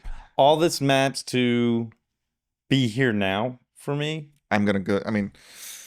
Dude, Ram Dass is such an early influence on how I even think about the world as a young man. So but it all maps to like, yes. You're not in the past. You're not in focusing on the outcomes of what you're doing. You're here in the present moment, giving it all of your attention and doing it, like Joe Rogan said. Joe Rogan, if you're out there, we know you're in Austin. Why don't you can come you can come talk to us too. We'd love to talk to you. There's that note of hope in your voice. Yeah. Come on, dude. Support Austin, public access, and a young podcaster. Come on the show. Anyway, be here now when you're not focusing on the past, when you're not focusing on, did I do wrong? Did I do all that? You're in the present moment. That's mindfulness. that seems to be at the root of a lot of the things that I look into, and a lot of the people that I talk to about living a happy life. It is like focus on the now. Yeah. And you were saying you love Ram Dass. He was foundational for you. Absolutely. And I continue to return to Ram Dass as a good source of wisdom. I mean, I think I resist a total kind of nowism. You do? Why do you resist nowism? Because I think who we are as human beings and all our richness has deep roots, right? And so I think if we focus on the past as a web of causation to account for who we are right now, and, in that kind of karma and rebirth, or even sort of, again, that kind of like that moral universe of guilt and shame, right? Yeah. That can create problems. But I think who I am as a human being is so enriched by a sense of connection to my historicity. So I think of it in terms of historicity. Historicity. And historicity. Did you just make up a word? What No. was the word for making up words? I didn't. You said around neckerchief. What was that word? Yeah, it's not a neologism. It's a neologism. It's not any more of a Hey, neologism. y'all comment. I think this is definitely a neologism. It's not any more than neckerchief. Historistomy? Historicity. So the historical nature, right? Okay, yeah. The historical nature of who we are is, on one level, to be a historical being means that I am a being who is in a single time, in a single place. I am here, I am now. We're all alive now. Right. But it's also that here and now is shaped by a past that is very real and has really shaped ancestry, history. Yeah. So I think there's a value to going into that depth to find a richer expression of who we are as human beings. What if your grandparents had a bunch of slaves and they made all their money off the backs of people in a real negative way, and now that's my historicity. That is an important history part of who you are. Yeah, I mean that is an important part of who you are as a human being, is working that out. Yeah. But what do you have to work out? Like, those were the decisions you made. That's a decision that your grandparents made. Right, but who you are. And let's just agree. I think, well, I'm going to propose that people were just worse people. As you go back in time, I think people were just worse people. Yeah, I mean, I believe in moral progress, so yes. Yeah. I mean, I think we overemphasize. So how much do I have to blame? What work do I have to do for this is the sins of your father type Yeah, of thing. again, it's if you're caught in the web of blame, then it gets all these problems that derail you from, I think, the real work, which is, even if you are not to blame for that, you are a beneficiary of that. Yeah. Right? And that puts you in a position of power that you wouldn't have had without that. So what are you going to do with that power? What are you going to do in relationship to what your ancestors did? Now, that doesn't mean you necessarily need to feel guilty and go out and, overcome the injustice of racism. But as a beneficiary, you have a connection to that racism, and you might want to make some decisions about how you things out. Yeah, exactly. Yeah. That's that quote to those who are given much responsibility is, I don't remember the exact quote, but if you have a lot, you need to kind of take responsibility a lot socially. Yeah, exactly. And I think that's true. I think that like, if I am benefiting from injustice, I should attend to that injustice if I have the power to do so. Yeah. That makes sense to me. Yeah. And yeah. Yeah. Okay. I'm going to answer this question. Let's see. Why does evil happen to good people? Why does good happen to evil people? The first thing that comes up to me is just this question of, like, what is evil?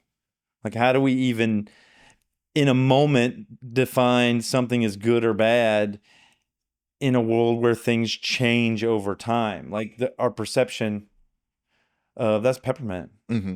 You good, Peppermint? Come here, girl.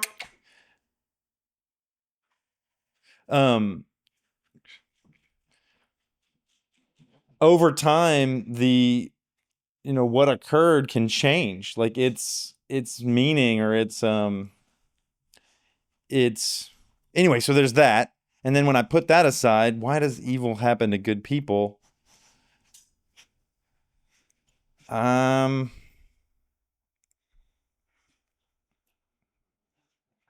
Yeah, there might. I'm kind of, we get to a chaos thing, like just because stuff happens. The S word, poop happens.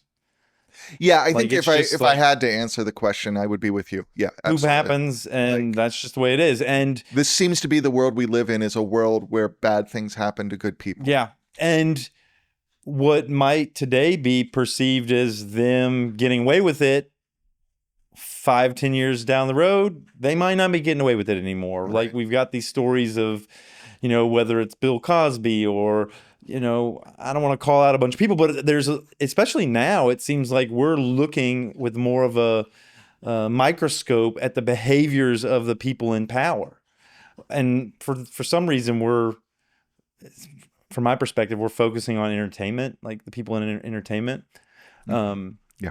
And we're saying, like, okay, how have you used the power that you've gained through your media kind of presence? Yeah, that's weird. Like, why are Why are we we focusing on why are we actors demanding and that from our comedians, actors and comedians and not not our our politicians? politicians? Yeah. Yeah, jinx. Yeah. So yeah, this will change over time, and like maybe the arc of justice is long, but sometimes it's there, sometimes it's not. I mean, you got this like Jeffrey Epstein, where it seems like he was given a lot and he did a lot of evil with it, and then we figure out about it and something happens, but I don't think all the people that he was involved with are going to get justice. Yeah. All these names that are hidden within these, documents that are released. Like, we're not going to go and look into with a fine tooth comb all the things that they did Mm-hmm. around this behavior. Mm-hmm. And there probably should be some accountability there. Well, no, not should be. There should be accountability there. Folks are messing with children, Mm-hmm. and just looking back over time at the way that maybe culturally it was normal for folks to fetishize or have desires around younger women.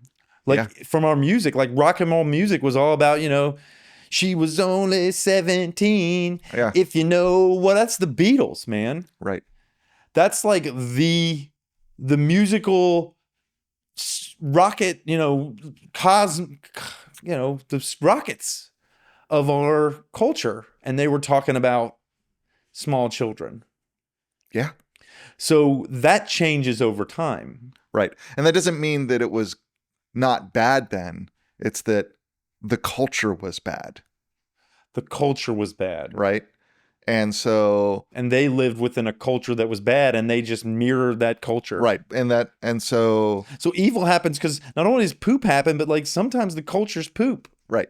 And so, yeah, I think that's, and yes, I think accountability is important because accountability is necessary for social functioning. And again, like that kind of trust system over here, and those three things I kind of diagnosed out really quickly. Yeah. Right. But when we blur that up into this sort of like cosmic accounting, that's where we go wrong. And when we focus on that to the expense of producing good, I mean, maybe the good that we are capable of producing in a moment like that is to say, what is it about us as an entertainment culture, right? Like, let's just focus on the Beatles line. Yeah. That celebrated the exploitation of young women as an erotic good. Right. Right. And continues to do that. Yeah. And how can we overcome that? How can we put that to rest? Because it produces real harm. Real harm. Right. Yeah. Yeah. And and I don't think me having two daughters is the reason folks should step up, but it's a way that gives me really exactly real life experiences of where these people are cognitively, emotionally, what type of life experience they have, and where they should really be interacting with adults, Right. when they should actually, have whatever transition ritual needs to occur from a child to an adult in society to participate in all the different things. Right. Yeah. And I don't think that number's 15. I don't think that number's 16. I don't think that number's 17. I don't know what the number is. Right. No, it is. And part of the problem is the bureaucratization of the moral order that Weber talks about means that in a large, complex society, you have to choose a number, right? But the number is, every child is different. Right. And you really have to be like, look at more than their beauty as something to be acquired, and look at what's going on behind the curtains. What are they available for? Because maybe an 18-year-old is mature. Right. And maybe a 28-year-old isn't. Right. And in all your relationships, you need to attend to that. Right. I tell you, this guy seems like he just found maturity last year. I know. Isn't that the truth?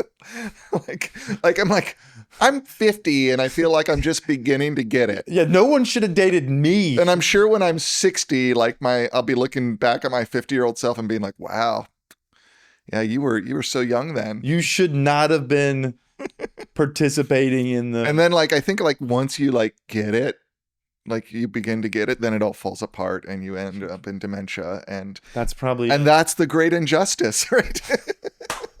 That's the true evil. Right. Is that, it's sickness, old age, death. Those are the three sites in Buddhism. The Buddha saw. He went out on that carriage. Right. The wealthy Buddha. And I think that the fact is we spend our whole lives working to be good. It's not to get any more reward than the good itself we produce.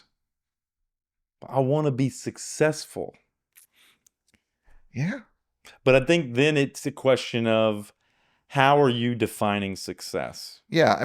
There's nothing wrong with wanting to be successful if success is a signal of your ability to produce good for yourself and others. Yeah. Right?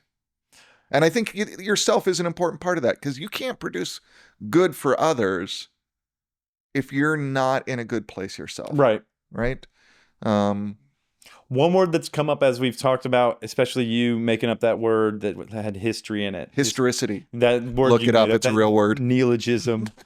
I had this thought of reframing. And I've had this thought for a while as we've been talking. And I had it yesterday talking to James Ochoa, because he had this whole resource or this process around mining the gemstones of your past, which was essentially reframing your experiences. Mm-hmm. Because that history... it matters how you view it. Mm-hmm. It matters how you frame it. It matters. The stories you tell yourself about yourself are going to impact the way you move into your next self. Yeah, absolutely. Well, and I'll give you an example of this that's not personal, but is academic, right? And it's about understanding American religious history. There's a volume that was edited that I read early in my graduate training as a scholar of religion called Rethinking American Religion. It was edited by Thomas Tweed. And it's kind of like this. It's a series of essays by a bunch of different scholars who say, we've told the story of American history as the Pilgrims coming and religion spreading west. What if we tell other stories? What happens if we reframe this on a fundamental level? So there's an essay that says, what if we think about American religion from the perspective of the way the West Coast is settled religiously and how that spreads east? What if we look at it as coming from the border with Mexico and spread? And religion and American religious history looks fundamentally different with each of those reframings, right? And there's a number of different experiments that are just kind of like rethinking how we tell this story. Yeah. This big story about who we are. Yeah, as a people. And then that is so potent. And I'm trying to think of the volume I read recently that was basically just looking at American history from the perspective of marginalized groups, right? Like where you center the history. Yeah, I think it's not like including the history, but making that the center. Right. And it's not that that's the real story and this isn't. It's that this is the stories that's been told. So if we tell this story, we have a very different view. Let's balance it out. Right. And the fundamental difference, of course, in that marginalized group retelling is to tell that story for real. You have to tell the story of marginalization not from the perspective of what was done to a marginalized people, but what they did with the situation they're in. So it restores agency, right? Yeah. To the story. Like you could tell the story of Christianity from the perspective of the Native Americans or the First Nation. Another great book recently that's a reframing book I had was Indigenous Continent. And he's a historian of Native American history. And it's like, instead of centering the history of America on us, it's telling the history of America up to, I think, like the 19th century, where the center of the narrative is the experience of indigenous peoples. And what you see more than anything else, especially with the Iroquois League, mm-hmm. which was an imperial power that existed for hundreds of years and was a major political rival to the early colonies, right? And we don't tell the story that way. We tell it as if it's just this sort of like weak. And there's almost this subtext of like, well, of course they lost because they were primitive, they were weak, etc. But when you recenter it, it's like, no, this was a complex, well-developed civilization that had this invasive force on its coast. Yeah. And it's just like the diseases and sicknesses they brought with them. Right. And there's a whole bunch of, and by all accounts, if you read that book, it looks like history should have lent itself to the Iroquois League. Like, they were in the position of power for so long. And it's just a number of contingencies, right? Yeah. A number of things that are not about these two groups, but about the situations around them that ultimately result in the collapse of that civilization in the face of the advance of the colonies, right? That should there's a very different story. I think that's the important thing. Yeah. We have a system where history is told by the winner. Right. And in the end, and it doesn't have to be that way. That's just it doesn't have to be that way. That's just the way it's been. Right. And that's because we as a people want to be winners. Right. And so we want to tell the stories of the successes. Right. And I think it goes back to what you were saying about that kind of victim space. Yeah. When I read Indigenous Continent, it was very clear that part of what he was sorting out was like, yeah, there's real victimization that happens. That's not what this is about. But that if we try to tell the story of Indigenous America as we've even told it as a kind of apologetic that's criticizing Western expansionism, it's still a story that is primarily a story about victimization, and it robs that entire set of people of agency. Mm-hmm. And instead telling it about the story as a set of very powerful agents who build political systems, right? And made choices that deeply shape our democratic system, right? The Iroquois League is a major influence on our Constitution. Really? I didn't realize that. Yeah. And so, yeah, I mean, our founding fathers are looking for resources, and yeah, they're going to ancient Greece, but they're also going to what they're learning about this major political power that they're doing business with. So, and we erase that when we try to inscribe it as just a story of victimhood. Yeah. So that reframing is important. Sorry to go on a big tangent. Yeah, no. Reframing, I think, is really important. Yeah. I've learned that as I've gotten older. Where did I get that? I think I got it when I was doing neuro-linguistic programming. Yeah. Which is, it's got a lot of different views on it, and it's gone through a lot of wheels, Mm-hmm. turning of the wheels to go back to Buddhism.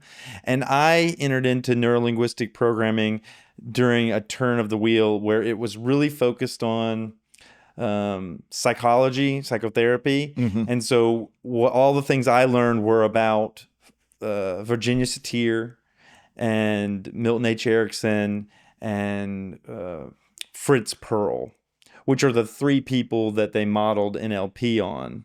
And I think it was Virginia Satir who talked a lot about reframing and the power it had to really change one's life. Mm-hmm.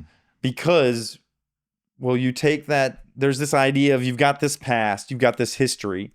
You can let it be a burden to you and carry it on your back your whole life and let it keep you down and keep you like ashamed or guilty or, oh, this woe is me.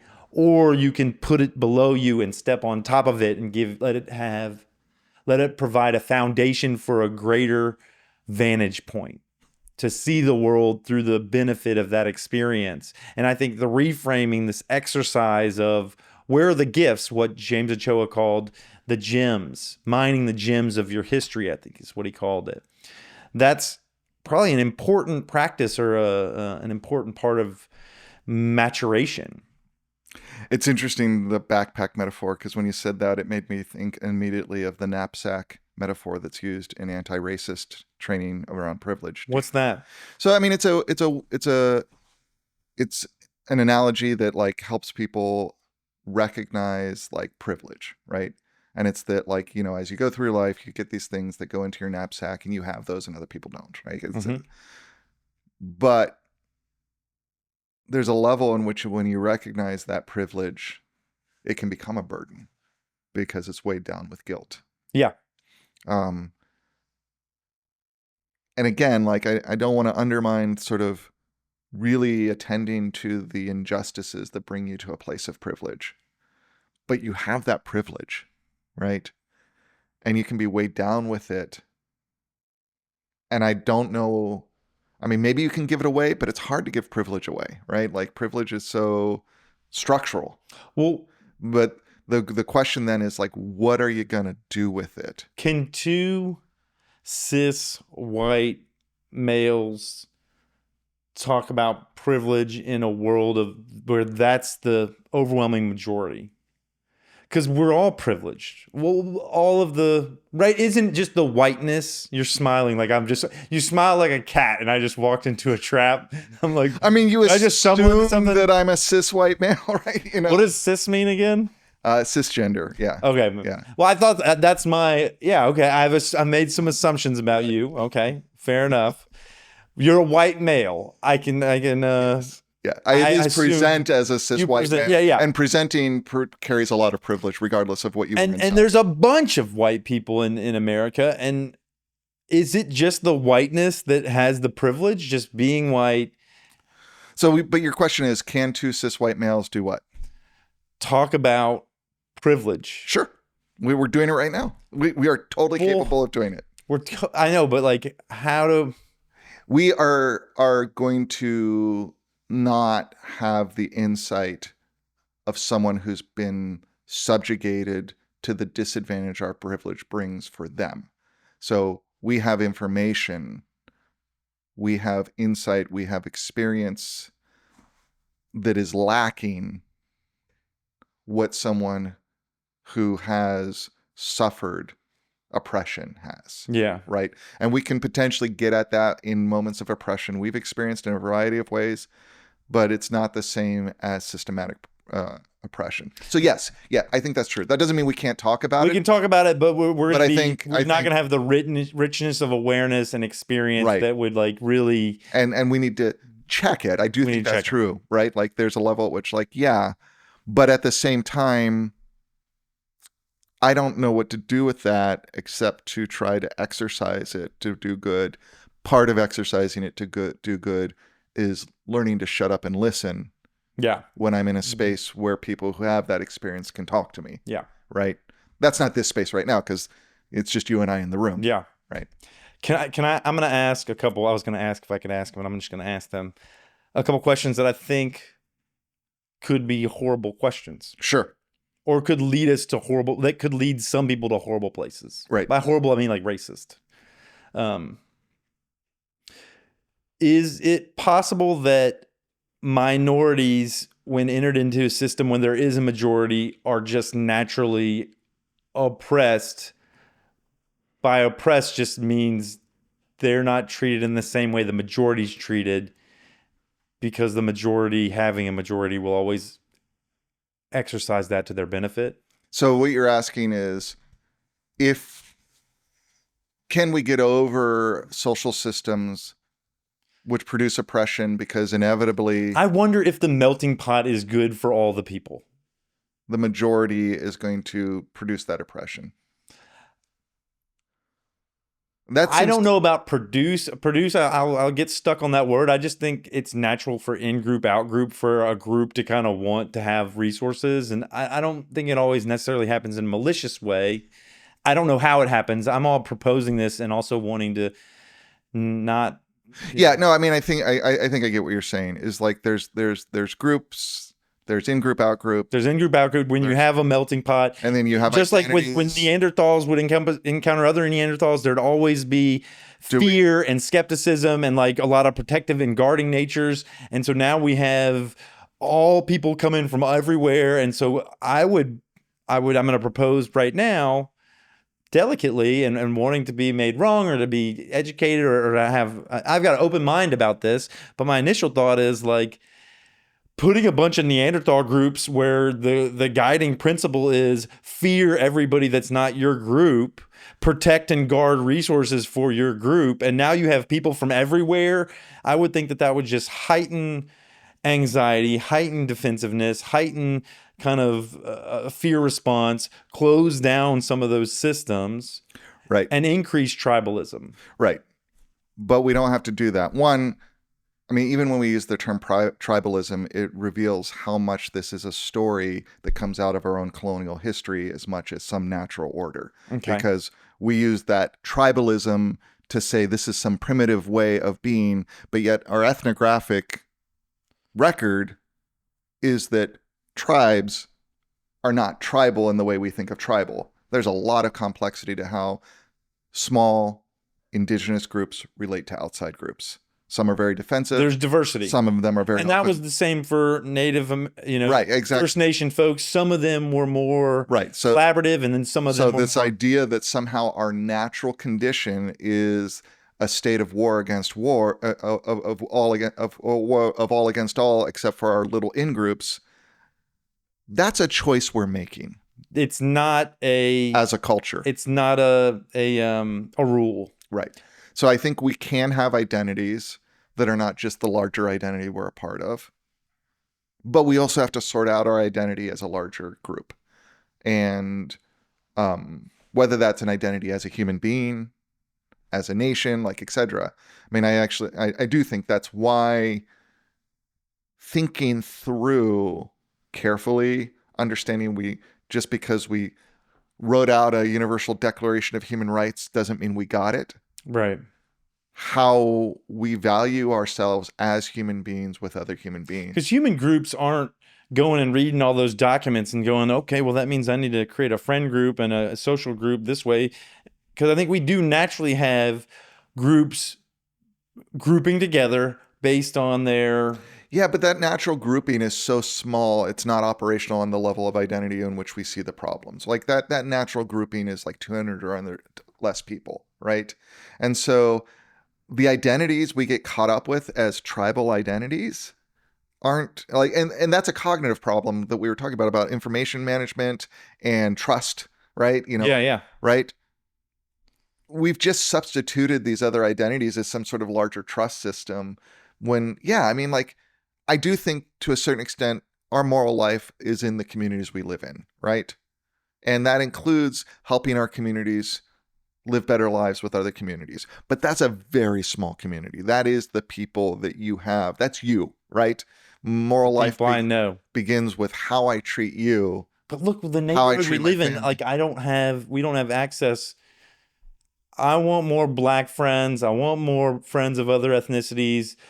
But when I go for a walk with Peppermint, I don't encounter those people. Right. When I may do meet them, I want to be friends with them. There's this guy, I was riding my bike around Right. Lady Bird Johnson Lake. And there's a black guy that I met, and he like passed me, and then I passed him, and then I rode up next to him, and I started a conversation, and we talked like for a long ride. And then we texted back and forth for a while about riding again or like going climbing, and nothing ever happened. And I really wanted to have a relationship, not because I need relationships with black people, but I just want friends, and he seemed like a cool person. And it would just happen to be that he's a person of color. But that was the one very minority experience I've had where I've even like butted up against another, race, and then had an opportunity to say, hey, will you be friends with me? Yep. I mean, it's not as easy as... No, and I was just going to say, I mean, residential segregation is a reality we live in. From redlining. From a history of redlining. Yeah. And it's still there. And active, like, you get the oh no, you're down here in Brentwood. I'm in Brentwood. Yeah. Yeah. The Crestview Neighborhood Association, which I'm trying to work with, but like they keep putting out all this sort of stuff that's like, we have to protect our neighborhood. And it's this like weirdly coded language that seems to be like, hey, we got a wealthy white neighborhood. Let's not let density come in and destroy that for us. Right. Let's talk about that for a second. There's a NIMBYism. Density is something that you're making synonymous with lower class or more diversity ethnically, or what are you making that? No, density does contribute to economic diversity within a neighborhood. I mean, that's a well established. Okay. Yeah, because but it also contributes to when you have more density, you have, I would assume, an increase in aggression. Nope. You don't think so? Nope. I mean, there's some rats in a cage that say that, but when we actually look at the history and the facts around urban development, there's no evidence of that. We don't see density leading to higher rates of crime. You might have more incidents of crime because you have more people, but that's different than... You just have more opportunities for conflict. Because you have more people, you have more opportunities for conflict. If I have a disagreement with one neighbor here about where they mowed their yard or that they mowed over a flower, now I've got 15 of them around. It's just more surface area for some kind of tension to arise. Right. And the way to address those issues is not about density or lack of density. It's about how you plan and organize space to create collective spaces for people to encounter each other and not around conflict. And then... we live in Texas, and I think there's plenty of science around aggression increasing when temperature increases.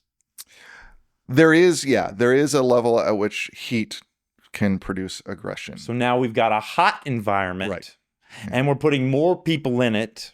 Yeah, I don't think that more people is going to be better or worse for aggression. I don't want less space. I don't want people bunched up against people. I know you don't, but Why do you think it's good? Because I've lived in it. I've lived in denser environments, and what do you complain about to me? Like, I don't know my neighbors. They don't want to hang out. I do want community, and I do. Where that's happened for me is when we've been on top of each other. But I guess it's bad enough being rejected by the 15 people around me. Now I've got 100 people around me rejecting me. Do I really need more rejection? Are you really rejected by your neighbors, or are you just not like... I'm not really rejected. I talked to Janet the other day. Yeah, you're just not getting, invited over for dinner every night. I just want to be invited over to dinner. Well, I mean, I get it. I want... When I was growing up in the cul-de-sac in the suburbs of Houston, Texas, on Poplar Grove, I lived at the end of a cul-de-sac. Mm-hmm. Once a year, we had a block party where folks would all bring out food and we would all be together. Exactly my point. What's different? You lived on a cul-de-sac, which has a big common space that physically encourages gathering. It's that lack of where are you finding community? You're finding community when you take your dog to the park. So, have I told you about what's going on there? No. I got beef at the park now, so now I don't even go hang out with those people. I just walk by them and say good morning and then just keep What'd walking. you get beef for? So when Like, do I want this on camera? I'll share the beef I got. I'm not going to say any names, but what I will share is when the season changed, all of the adult squirrels started having baby squirrels, and all the baby squirrels are kind of not as good at squirreling. So my dog's like, hey, I've got a German short hair pointer, a Your dog's rescue like, dog. squirrel. She's like, squirrel, that's food. Like, and not as good at squirreling. That means more, more apt to get got, for lack of better terms. But so she stopped being obedient. So she would run off and focus on these trees and focus on squirrels and birds. And like, I couldn't get her to recall. She just wasn't being obedient to the level that I needed her to be in a space that's not off leash. We all use that park as an off leash park through. Right. And the people who are using it know that you got to have the dogs be really good. I think that's my belief, is that those dogs need to be really good in order to have that privilege. Or else someone's going to come along and start calling in the off leash. They need to recall. When I call them, they need to come to me. If I tell them not to go somewhere, they need not to go somewhere. So what'd you get beef for? I'm getting there.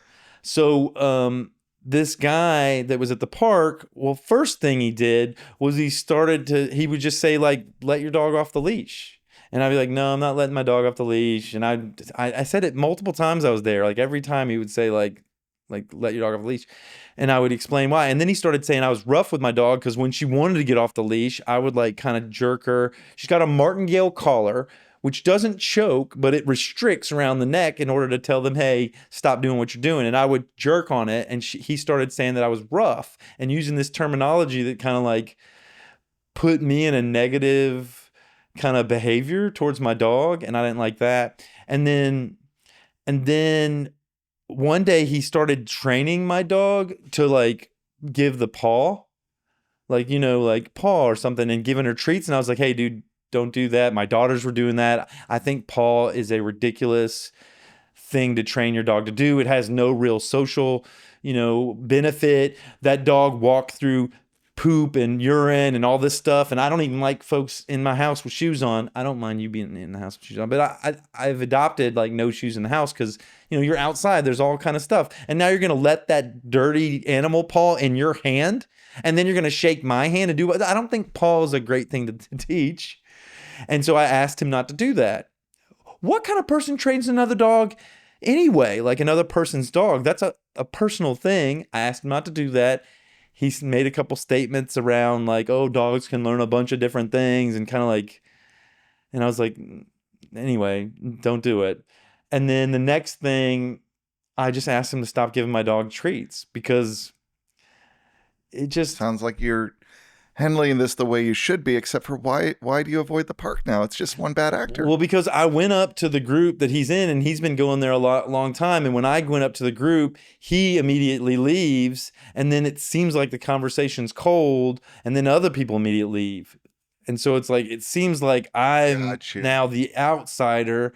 Gotcha. In my mind, I think, oh, he's poisoned the well by communicating to these other people his perspective on the way I'm interacting with my dog.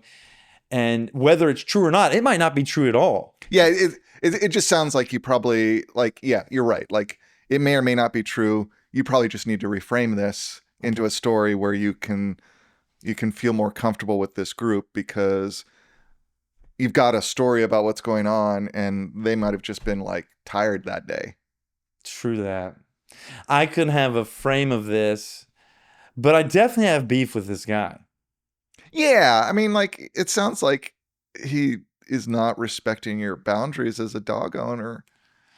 And like, maybe he has. And you can have all your opinions. Like, like, take care of your dog the way you take care of your dog. I'll take care of mine. Let's figure out how we can get them to get along with each other. Yeah, it's like parents who get really caught up in how other parents raise their kids. I had this.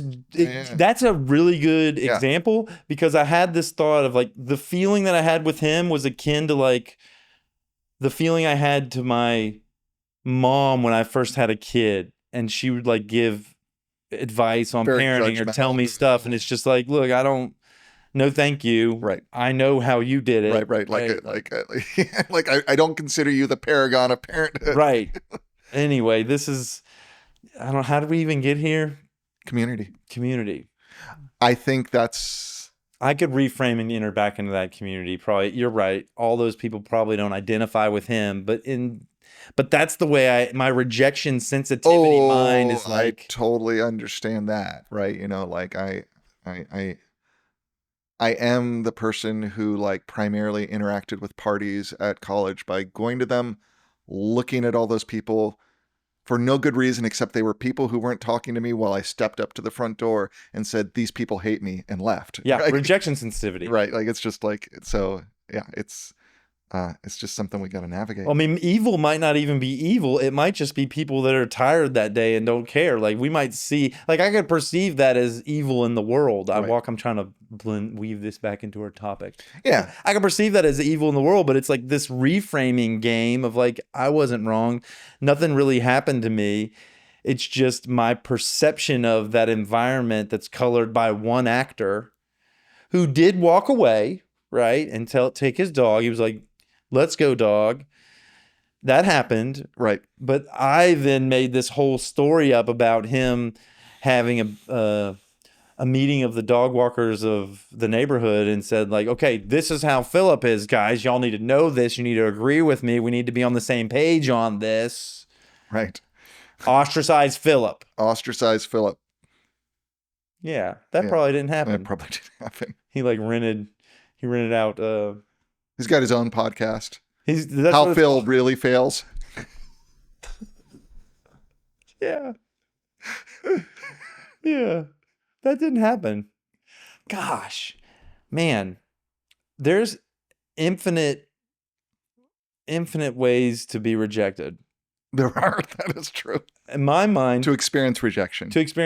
Yeah, not to be rejected, but to create a rejection story in life. Right. And, the reality is like maybe they are old friends. And when you weren't there, they're like, "Man, that Phil guy, he is so hard on his dog."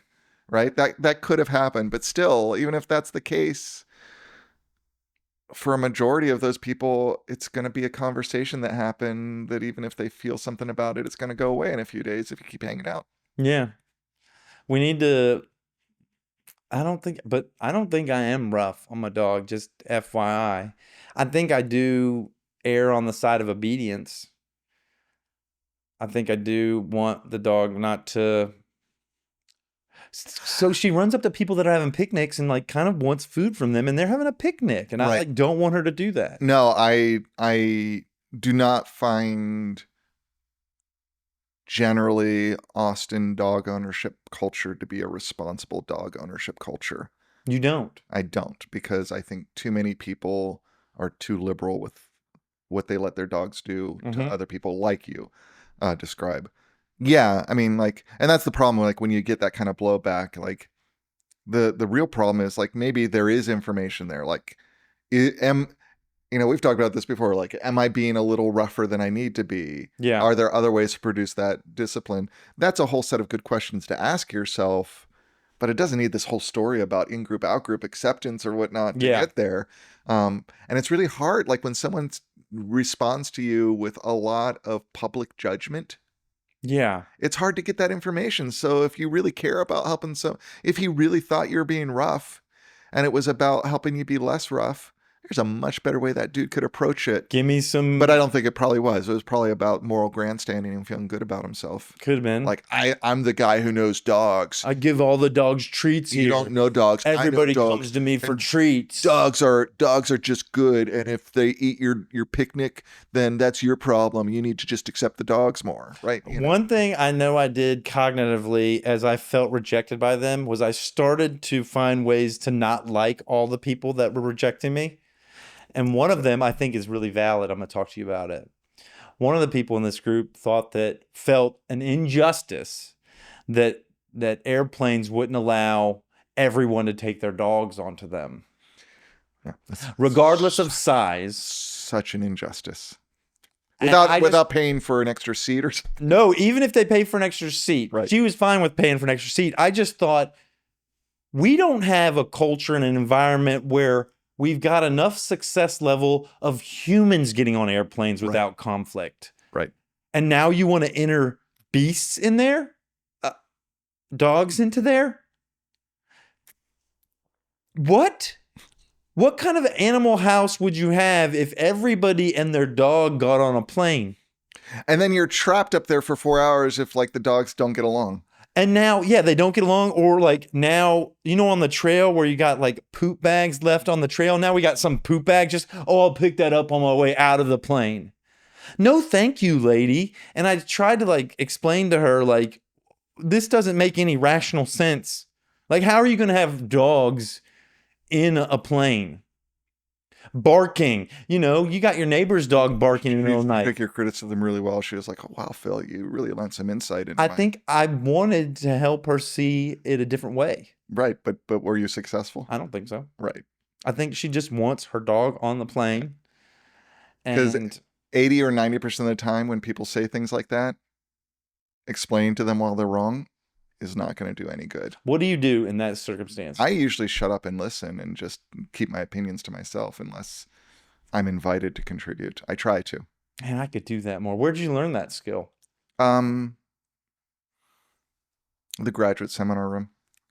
Because people would say stuff and you really want to respond to it. Yeah, and I had you had to and govern. because of the ecology of the seminar room, right? You're in a group of people for 16 weeks.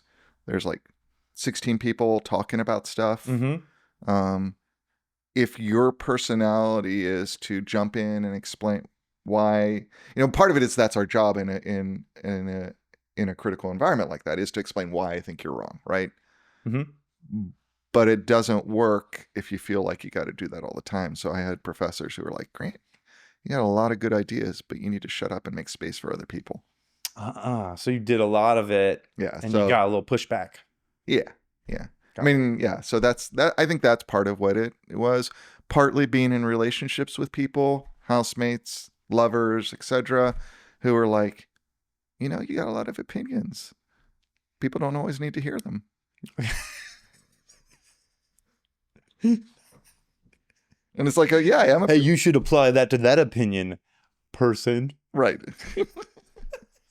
No, it's been like loving people who like told me this in loving ways. I could at probably loving do that. times. I think I could probably do that. It's just like silence is a power. I just always want to. I'm not good at it. I want I to do too. participate. 100%. I want to be in there with my words. 100%. Like I struggle with this every day of my life. You do? Yes.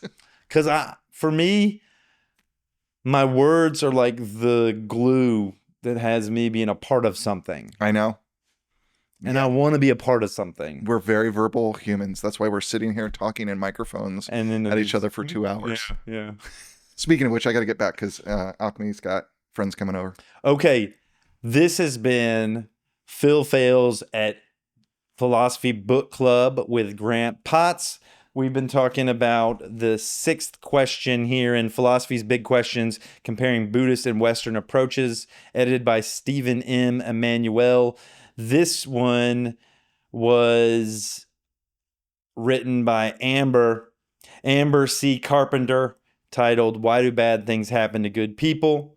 And None of Us Deserving the Cruelty or the Grace, Buddhism and the Problem of Evil. Thank you so much for watching. Leave comments, like, subscribe. Get Joe Rogan to come talk to Phil here. Yeah, if You got a line on Joe Rogan? yeah, holler me about Joe Rogan. Amber, if you're out there, reach out. Anybody else we want? What's our next one? Oh yeah, our next one. Our next one is I took your book. Sorry, I'll give that back in 1 second. I didn't read any of these notes.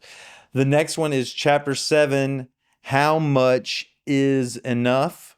Greed, prosperity, and the economic problem of happiness, a comparative perspective. And in this one, we get the editor's take, because this one's written by Stephen M. Emanuel. Stephen M. Emanuel, reach out. If you're out there. I do wonder sometimes if like the publisher or the author will get wind that there's this That would be book cool. club around their book. That'd be cool. How many book clubs do you think are around this that are out there in the world? This? Yeah. that I particular don't book. know. We should reach out to him. Yeah. I'll reach out to him. Yeah. Just say, hey, just so you know. I mean, imagine he's I was going to say, He's probably gonna watch just and be like, whoa, you guys he's a are professor. interesting readers. He's probably a professor somewhere. No, right? he is. Yeah. And we could and I imagine he would appreciate the call out. Maybe we could even get him to. I mean, especially if it helps sell the book. You think we're helping sell the book? I hope that there might be someone who watches this and says, that sounds like a great book. I want to read it. Yeah. Well, what I need to do is figure out how to be an affiliate marketer for the book place. And For Columbia? well, I should buy a bunch of those. Hey, Stephen and Emmanuel, sell me a handful of these books and I'll sell them through the podcast. Well, you would talk to Columbia about that, Columbia University Press. Okay, I'll talk to Columbia University. That sounds harder. Well, I wish Stephen's got to have a box of something. I mean, I'm going to be in San Diego probably where the press will have a table. Really? What are For you the- doing in San Diego? For the American Academy of Religion conference in November. What are you doing there? I go every year. It's just where religious study scholars gather. You're doing some religion studies. Yeah, I was in Gathership. San Antonio last year. It's in San Diego this year. Nice. So yeah, we'll probably be done there. I can go up and be like, hey, just so you know, my friend Phil did a thing. Like, he wants to know if he can sell your books. Well, you as did an it affiliate. too. We did a thing. Yeah. You're actually more the catalyst for this book than I. Well, I mean, you brought 9 books over, Right. and we picked this You one. picked that one. We end this with a hug, Grant. Okay. You ready to do it? But there's microphones. We move those. You know the drill. You just swivel them. Just like, yeah. It's Do. You go first.